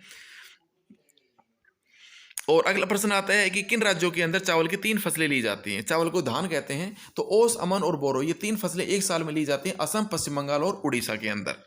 ग्रीष्म ऋतु के अंदर बोई जाने वाली फसल को क्या कहते हैं? जायद कहते हैं। और जायद के अंतर्गत मुख्य रूप से फल और सब्जियों की खेती की जाती है। इसके अंदर मुख्य रूप से तरबूज, खरबूजे, खीरे, सब्जियां वगैरह, ककड़ी वगैरह होती हैं, ये अपने गर्मी के मौसम के अंदर बोई जाती हैं। ये जायद फसल के अंतर्गत आती हैं। और अगला प्रश्न और बनता है कि गन्ने की फसल है वह लगभग 1 वर्ष में तैयार होती है, यानी वर्ष में केवल एक ही फसल ली जाती है। कौन सी फसल? गन्ने की फसल। अब बात करते हैं मुख्य फसलों की। अब यहाँ पर 2 नंबर का 1 नंबर का दोनों हम याद करते हैं। देखो 2 नंबर का प्रश्न इसमें से क्या बनेगा? कोई भी फसल दे देंगे आपको, जैसे चावल, गेहूं, मक्का, ज्वार, बाजरा वगैरह, इसके लिए आवश्यक भौगोलिक दशाओं का वर्णन कीजिए। तो उसके अंदर हमने को 5 पॉइंटों के अंदर उत्तर देना है। तापमान, वर्षा, मिट्टी, उत्पादन वाले राज्य, ये 4 चीज़ें हमें विशेष रूप से उसके अंदर देनी ही देनी पड़ेंगी, चाहे अपने याद हो या मत हो, लेकिन अपने को ये पॉइंट डाल के अपने को लिखना पड़ेगा। चावल की बात करते हैं। सर्वाधिक चावल उत्पादन वाला देश कौन सा है? चीन। चावल उत्पादन के अंदर भारत का स्थान कौन सा है? दूसरा। यानी चावल और गेहूं के अंदर भारत का चीन के बाद में दूसरा स्थान है। ठीक है। भारत की मुख्य खाद्यान्न फसल कौन सी है? चावल। भारत की दूसरी मुख्य खाद्यान्न फसल कौन सी है? तो उसमें गेहूं आ जाएगा। ठीक है। अब अगर भौतिक इसके लिए जो भाई उपलब्ध जो इसके लिए जलवायु दशा उनकी बात करें, तापमान की बात करें, तो चावल की फसल के लिए 25 डिग्री सेल्सियस से ऊपर तापमान आवश्यक है। वर्षा की बात की जाए तो इसके लिए 100 सेंटीमीटर से अधिक वर्षा की आवश्यकता पड़ती है। और जहाँ पर कम वर्षा होती है वहाँ पर सिंचाई के माध्यम से इसको उगाया जाता है। मुख्य चावल उत्पादक क्षेत्र कौन कौन से हैं? तो उत्तर और उत्तर पूर्वी मैदानी क्षेत्र हैं, तटीय क्षेत्र हैं, डेल्टाई प्रदेश हैं जहाँ पर ज़्यादा बारिश होती है या जहाँ पर नहरों द्वारा सिंचाई की सुविधा उपलब्ध है, जैसे पंजाब, हरियाणा, पश्चिमी उत्तर प्रदेश और राजस्थान के कम वर्षा वाले क्षेत्रों के अंदर भी सिंचाई के माध्यम से चावल की खेती की जाती है। अब बात करते हैं हम गेहूं की। तो गेहूं भारत की दूसरी महत्वपूर्ण खाद्यान्न फसल है। यह एक कैसी फसल? रबी की फसल है। इसके लिए इसके जब इसके अंदर मतलब पकने का टाइम होता है तब धूप की आवश्यकता पड़ती है। बारिश की बात की जाए तो 50 से 75 सेंटीमीटर वार्षिक वर्षा आवश्यक है, जबकि चावल के लिए 100 सेंटीमीटर से अधिक वर्षा आवश्यकता थी। गेहूं और चावल दोनों के लिए मिट्टी की बात की जाए तो दोनों के लिए जलोढ़ मिट्टी है, ये बहुत ही उपयुक्त होती है। गेहूं की खेती के मुख्य क्षेत्र की बात की जाए तो उत्तर पश्चिम के अंदर गंगा सतलज का मैदान, दक्कन का काली मिट्टी वाला क्षेत्र, पंजाब, हरियाणा, उत्तर प्रदेश, मध्य प्रदेश, बिहार, राजस्थान, यानी कि पूरे उत्तर भारत के जो मैदानी क्षेत्र है वहां पर गेहूं की फसल बोई जाती है। तो 1-2 राज्यों के नाम याद हो तो बाकी 1-2 आप अंदाजा से आसपास के राज्यों के नाम भी लिख सकते हो। अब बात करते हैं मोटे अनाजों की। मोटे अनाज है, पहला प्रश्न बनता है कि निम्न में से कौन से मोटे अनाज के अंतर्गत आते हैं या नहीं आते हैं? तो ज्वार, बाजरा, रागी ये सभी मोटे अनाज के अंदर आते हैं। मोटे अनाजों के अंदर पोषक तत्व तो बहुत बड़ी मात्रा के अंदर होते हैं। और ज्वार है ये तीसरी मुख्य खाद्यान्न फसल है, यानी चावल मुख्य खाद्यान्न फसल, गेहूं दूसरे नंबर की और ज्वार है ये भारत की तीसरी मुख्य खाद्यान्न फसल है। मुख्य ज्वार उत्पादक राज्य या फिर मोटा अनाज की बात आ जाए तो ये भी अपने मध्य भारत के अंदर आएगा, यानी राजस्थान, महाराष्ट्र, कर्नाटक, आंध्र प्रदेश, इसके अंदर मुख्य मोटे अनाज का उत्पादन होता है। और अगर स्पेशल बाजरे की बात की जाए, बाजरा है इसके लिए किस मिट्टी की आवश्यकता पड़ती है? इसके लिए बलुआ और उथली काली मिट्टी आवश्यक होती है। मुख्य रूप से यह मोटे कण वाली जो रेतीली मिट्टी होती है उसके अंदर बलुआ मिट्टी, उसके अंदर बहुत अच्छे से इसका उत्पादन होता है। इसके लिए कम पानी की आवश्यकता पड़ती है। मुख्य रूप से ये सबसे ज़्यादा इसका उत्पादन राजस्थान में होता है और फिर आसपास के राज्यों के नाम आप लिख सकते हो। राजस्थान, उत्तर प्रदेश, महाराष्ट्र, गुजरात, हरियाणा इसके मुख्य उत्पादक राज्य हैं। ठीक है। मक्का की बात की जाएगी तो इसके अंदर एक महत्वपूर्ण प्रश्न बनता है कि कौन सी ऐसी फसल है जिसका उद्देश्य खाद्यान्न और चारा दोनों रूप के अंदर जिसका उपयोग किया जाता है? तो आंसर आ जाएगा मक्का, और ये एक खरीफ की फसल है। जबकि कुछ राज्यों के अंदर मक्का है वो रबी के उसी मौसम के अंदर भी बोई जाती है, जैसे बिहार वगैरह के अंदर। कर्नाटक, मध्य प्रदेश, उत्तर प्रदेश, बिहार, आंध्र प्रदेश, तेलंगाना ये मुख्य इसके मक्का के उत्पादक राज्य हैं। तो अपने को 1-2 याद अच्छे से करना है, बाकी आप अंदाजा से उसको कर सकते हैं। मक्का के लिए भी अगर वर्षा की बात की जाए तो 75 सेंटीमीटर से 100 सेंटीमीटर वर्षा आवश्यक होती है। और मक्का के अंदर नहीं, ये अपना अगला टॉपिक तो दालों वाला टॉपिक आ गया था अपना। दाल की बात हम करेंगे पहले। तो इसमें अपने को स्टूडेंट्स एक बात अपने को विशेष रूप से याद करनी है कि कोई भी प्रश्न आए किसी की भी भौगोलिक दशाओं के पूछे तो हमें मिट्टी कैसी चाहिए, तो मिट्टी के अंदर दोमट और इसके अंदर जलोढ़ मिट्टी डाल सकते हैं, केवल कपास के अंदर काली मिट्टी डालनी है। ठीक है। वर्षा की बात की जाए तो उसके अंदर जिनके अंदर ज़्यादा होती है उसके अंदर 150-200 सेंटीमीटर वार्षिक वर्षा डाल दो। जहाँ पर जिस जिस फसल के लिए कम वर्षा की आवश्यकता होती है उसके अंदर आप 70 से 100 सेंटीमीटर के बीच में वर्षा डाल सकते हो अंदाजा से। ठीक है, और तो ये अपनी चीज़ें हो गई। और उसके बाद में तापमान की बात आए तो तापमान भी 20-25-30 डिग्री सेल्सियस के आसपास तापमान अपने को हर फसल के अंदर डालना है। और इसके अंदर अगर आगे बात की जाए, अपन बात करेंगे दलहन की। दलहन उत्पादन में भारत का कौन सा स्थान है? भारत विश्व का सबसे बड़ा दलहन उत्पादक और उपभोक्ता देश, सबसे ज्यादा उत्पादन करता है, सबसे बड़ा उपभोक्ता भी है। अगला प्रश्न आएगा कि निम्न में से कौन सी दलहन फसल के अंतर्गत आती है या नहीं आती है? तो तूर यानी अरहर, उड़द, मूंग, मसूर, मटर, चना ये भारत की मुख्य दलहनी फसलें हैं। अब बात की जाएगी कि दालों का मुख्य क्षेत्र यानी दलहन फसलों के मुख्य उत्पादक राज्य कौन कौन से हैं? तो मध्य प्रदेश, राजस्थान, महाराष्ट्र, उत्तर प्रदेश, कर्नाटक ये मुख्य दाल उत्पादक राज्य हैं। गन्ने की बात की जाएगी, गन्ना है ये उष्ण उपोष्ण कटिबंधीय फसल है। तापमान की बात की जाएगी 21 से 27 डिग्री सेल्सियस तापमान इसके लिए आवश्यक है। बारिश की बात की जाएगी तो 75 से 100 सेंटीमीटर वर्षा इसके लिए आवश्यक होती है। और इसकी बुआई से लेकर कटाई तक काफी सारे श्रम की आवश्यकता पड़ती है। और गन्ने के उत्पादन में अगर भारत के स्थान की बात की जाए तो भारत का दूसरा स्थान है। सर्वाधिक गन्ना उत्पादक जो देश है वह ब्राजील है। जबकि खांड, गुड़ और चीनी के उत्पादन के अंदर भारत का विश्व में पहला स्थान है। और अगर मुख्य उत्पादक राज्यों की बात की जाएगी तो ये सबसे ज़्यादा उत्तर प्रदेश, महाराष्ट्र, कर्नाटक, तमिलनाडु, आंध्र प्रदेश, तेलंगाना, बिहार, पंजाब, हरियाणा के अंदर गन्ना है ये मुख्य रूप से उत्पादित होने वाली फसल है। और नंबर 1 की बात की जाएगी तो उत्तर प्रदेश के अंदर सर्वाधिक गन्ने का उत्पादन किया जाता है। अगर तिलहन की बात की जाएगी, पहली बात तो ये होती है कि तिलहन फसल किसे कहते हैं? वे फसल जिनके माध्यम से हमें तेल मिलता हो, तेल निकाला जाता हो। तो तिलहन उत्पादन के अंदर भी भारत का विश्व के अंदर दूसरा स्थान है। तो हम याद कर सकते हैं कि गेहूं, चावल और तिलहन के अंदर भारत का चीन के बाद में दूसरा स्थान है। जबकि दालों के अंदर, दलहन के अंदर भारत का विश्व में पहला स्थान है। सबसे ज़्यादा उत्पादक और सबसे बड़ा उपभोक्ता भी भारत ही है। और अब इसमें बात करें तिलहन फसल के अंदर कौन कौन सी फसलें आती हैं, तो इसके अंतर्गत मूंगफली, सरसों, नारियल, तिल, सोयाबीन, अरंडी, बिनौला, अलसी, सूरजमुखी है ये मुख्य तिलहन फसल है। और सबसे बड़ी तिलहन फसल है वह अगर इसके खरीफ के मौसम की बात की जाएगी तो इसके अंदर आएगी मूंगफली। और रबी के मौसम की बात की जाएगी तो उसके अंदर आएगी सरसों। सरसों उत्पादन के अंदर राजस्थान का पहला स्थान है। और अगर मूंगफली उत्पादन की बात की जाएगी तो सर्वाधिक मूंगफली का उत्पादन है वह अपने गुजरात में होता है, राजकोट में होता है। और अपने अगर राजस्थान की बात की जाएगी तो राजस्थान के अंदर लोणकरणसर बीकानेर है, उसको राजस्थान का राजकोट कहा जाता है, वहाँ पर सर्वाधिक मूंगफली का उत्पादन होता है। अलसी और सरसों है ये इसके रबी के मौसम की मुख्य तिलहनी फसल है। जो मैंने इसके अंदर बिल्कुल निशान लगा रखे हैं, ये अपने 1-1 नंबर वाले, 2-2 नंबर वाले प्रश्न बिल्कुल बन रहे हैं अपने। चाय की बात की जाएगी तो हमने पढ़ा था कि चाय, कॉफी, काजू, रबड़ ये सभी क्या है? ये सभी रोपण कृषि के अंतर्गत आता है। तो चाय एक रोपण कृषि का उदाहरण है। भारत के अंदर अंग्रेज चाय का पौधा लेके आए थे। ये उष्ण उपोष्ण कटिबंधीय जलवायु, हुमस, जीवाणुयुक्त। इसमें महत्वपूर्ण बात क्या याद करनी है कि चाय की कृषि कहाँ की जाती है? चाय की कृषि उस क्षेत्र में की जाएगी जहाँ पर बारिश भी अच्छी हो और जहाँ पर भूमि है वो ढाल वाली हो। यानी कि अच्छे बारिश तो होनी चाहिए लेकिन जल है वो इनकी जड़ों में ठहरना नहीं चाहिए। तो ऐसा क्षेत्र पहाड़ी क्षेत्र होता है। इसलिए चाय उत्पादन वाले जो मुख्य जो राज्य हैं वो असम, पश्चिम बंगाल और नीलगिरी के आसपास, ये जो अपने आंध्र प्रदेश, कर्नाटक, केरल, तमिलनाडु का क्षेत्र ये आता है, यानी नीलगिरी की पहाड़ियों पर।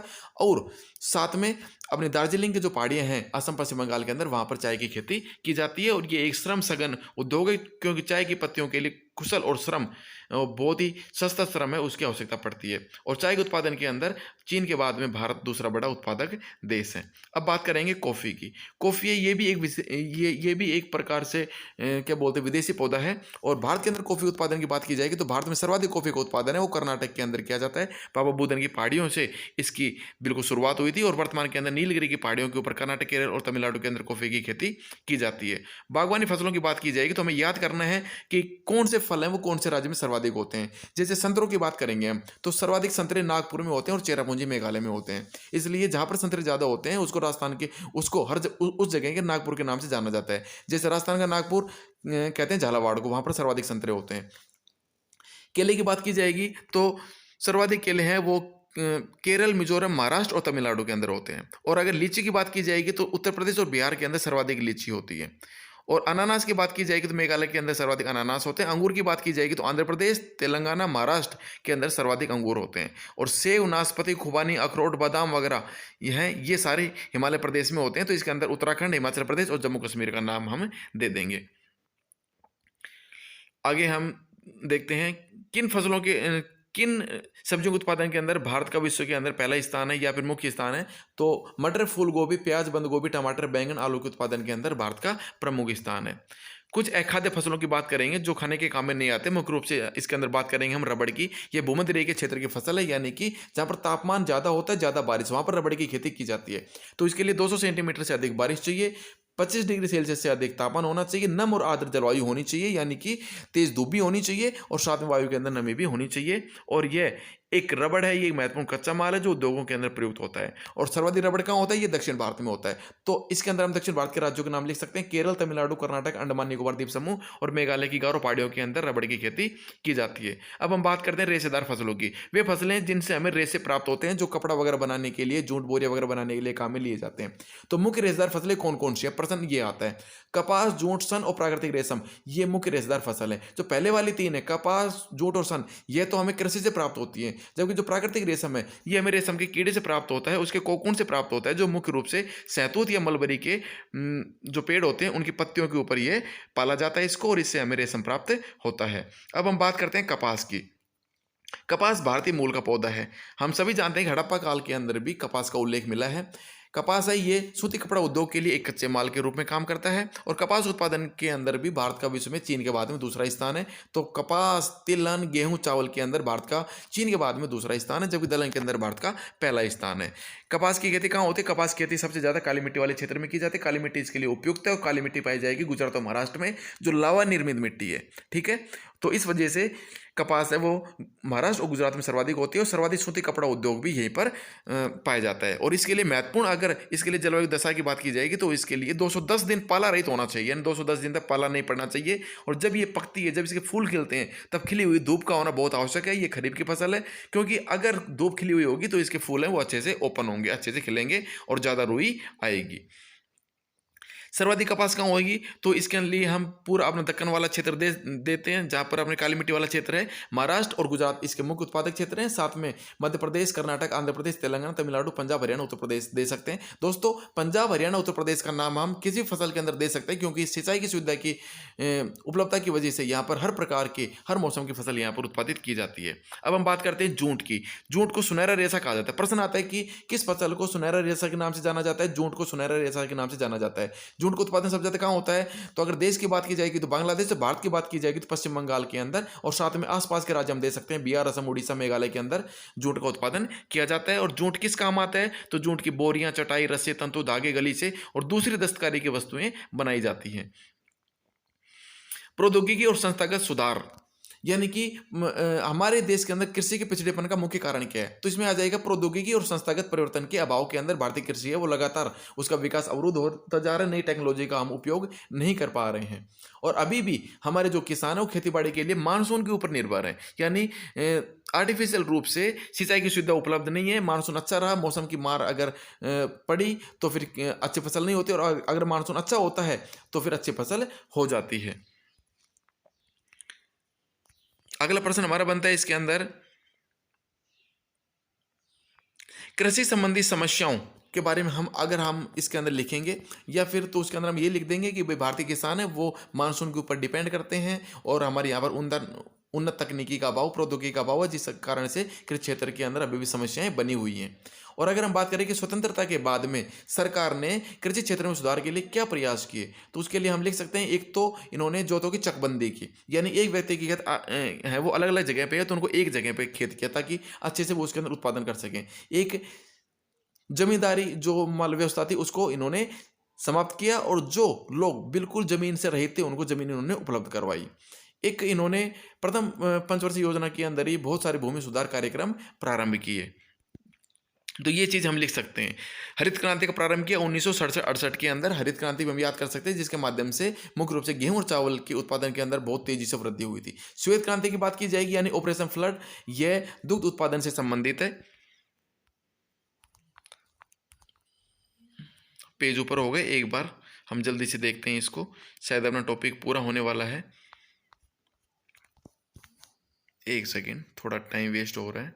हाँ, एक अपना है ग्राम भूदान आंदोलन।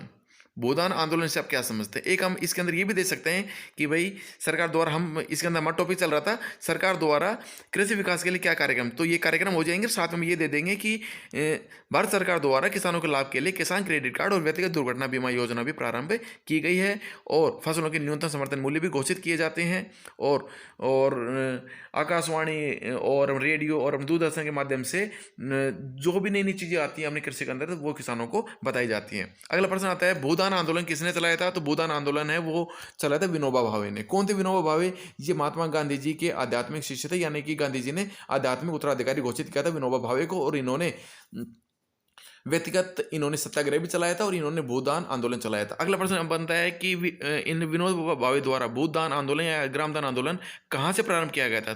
तो इन्होंने ये आंदोलन आंध्र प्रदेश के पोचमपल्ली से आरंभ किया था, और इसे रक्तहीन क्रांति के नाम से जाना जाता है। और इसके अंतर्गत जो भूमिहीन जो किसान है उनको भूमि है वो दान में दी गई थी। अगला प्रश्न देखते हैं हम इसके अंदर,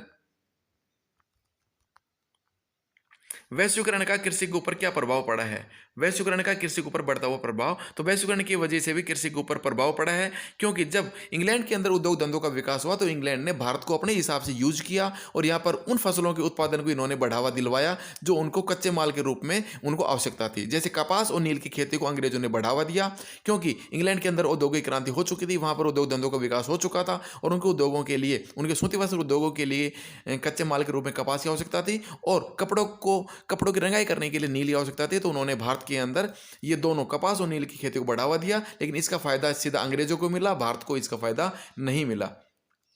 ये चीज हम इसके अंदर नोट डाउन कर सकते हैं। अब हम बात करते हैं,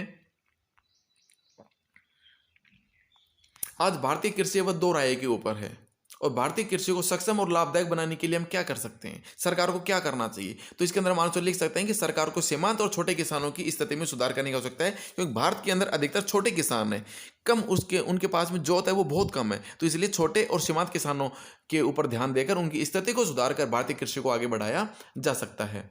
और कैसे बढ़ा सकते हैं? हरित क्रांति के द्वारा। और अपने यहाँ पर दूसरा प्रश्न बनता है कि भूमि के निम्नीकरण का क्या कारण हुआ है, मृदा के निम्नीकरण क्या कारण हुआ? तो एक तो हरित क्रांति के दौरान अधिक से अधिक रसायनों का उपयोग किया गया, जिससे भूमि की उर्वर जो क्षमता है वो कम होगी, और ऐसी स्थिति अपने पंजाब के अंदर देखने को मिली है, वहाँ पर बिना खाद के आज बिल्कुल भी उत्पादन होता ही नहीं है। एक जैव विविधता लुप्त होने के कारण भी भूमि का निम्नीकरण हुआ है, और हरित क्रांति के कारण सिंचाई सुविधाओं का ज़्यादा विस्तार होने के कारण जो भूमि का जल स्तर है उनके अंदर भारी गिरावट आई है, और हमारे यहाँ पर ऐसे फसलों का उत्पादन किया जाने लगा है जिनकी पूर्ति हम सिंचाई के माध्यम से करते हैं। तो इसके लिए हम क्या कर सकते हैं? इसके लिए हम ये कर सकते हैं, जल संसाधन को बचाने के लिए, कि हम वो फसल ज़्यादा उत्पादन करें जिसके अंदर कम सिंचाई की आवश्यकता पड़ती है। अब हम बात करते हैं कार्बनिक कृषि। कार्बनिक कृषि वह कृषि होती है जिसके अंदर रासायनिक उर्वरक और कीटनाशकों का प्रयोग नहीं किया जाता, यानी उनके बिना हम कृषि करते हैं, और इससे हमारे पर्यावरण के ऊपर नकारात्मक प्रभाव नहीं पड़ता है। ये होते हैं कार्बनिक कृषि।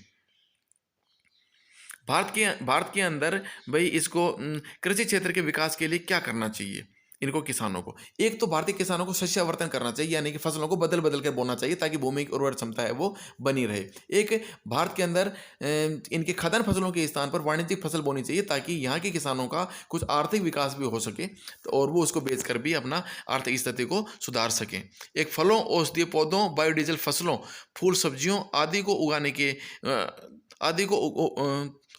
के लिए चावल और गन्ने से कम सिंचाई की आवश्यकता पड़ती है, यानी हमें ऐसी फसल उगानी चाहिए जिसके अंदर कम सिंचाई की आवश्यकता पड़े, क्योंकि गेहूं और चावल के अंदर बहुत ज़्यादा सिंचाई की आवश्यकता इसके लिए महसूस होती है, और इससे ही हमारे जल भंडार है वो बहुत नीचे जाते जा रहे हैं। तो हमें ऐसी फसल उगानी चाहिए जिसके अंदर कम पानी की आवश्यकता पड़े। तो ये हमारा चौथा चैप्टर भी कंप्लीट हुआ।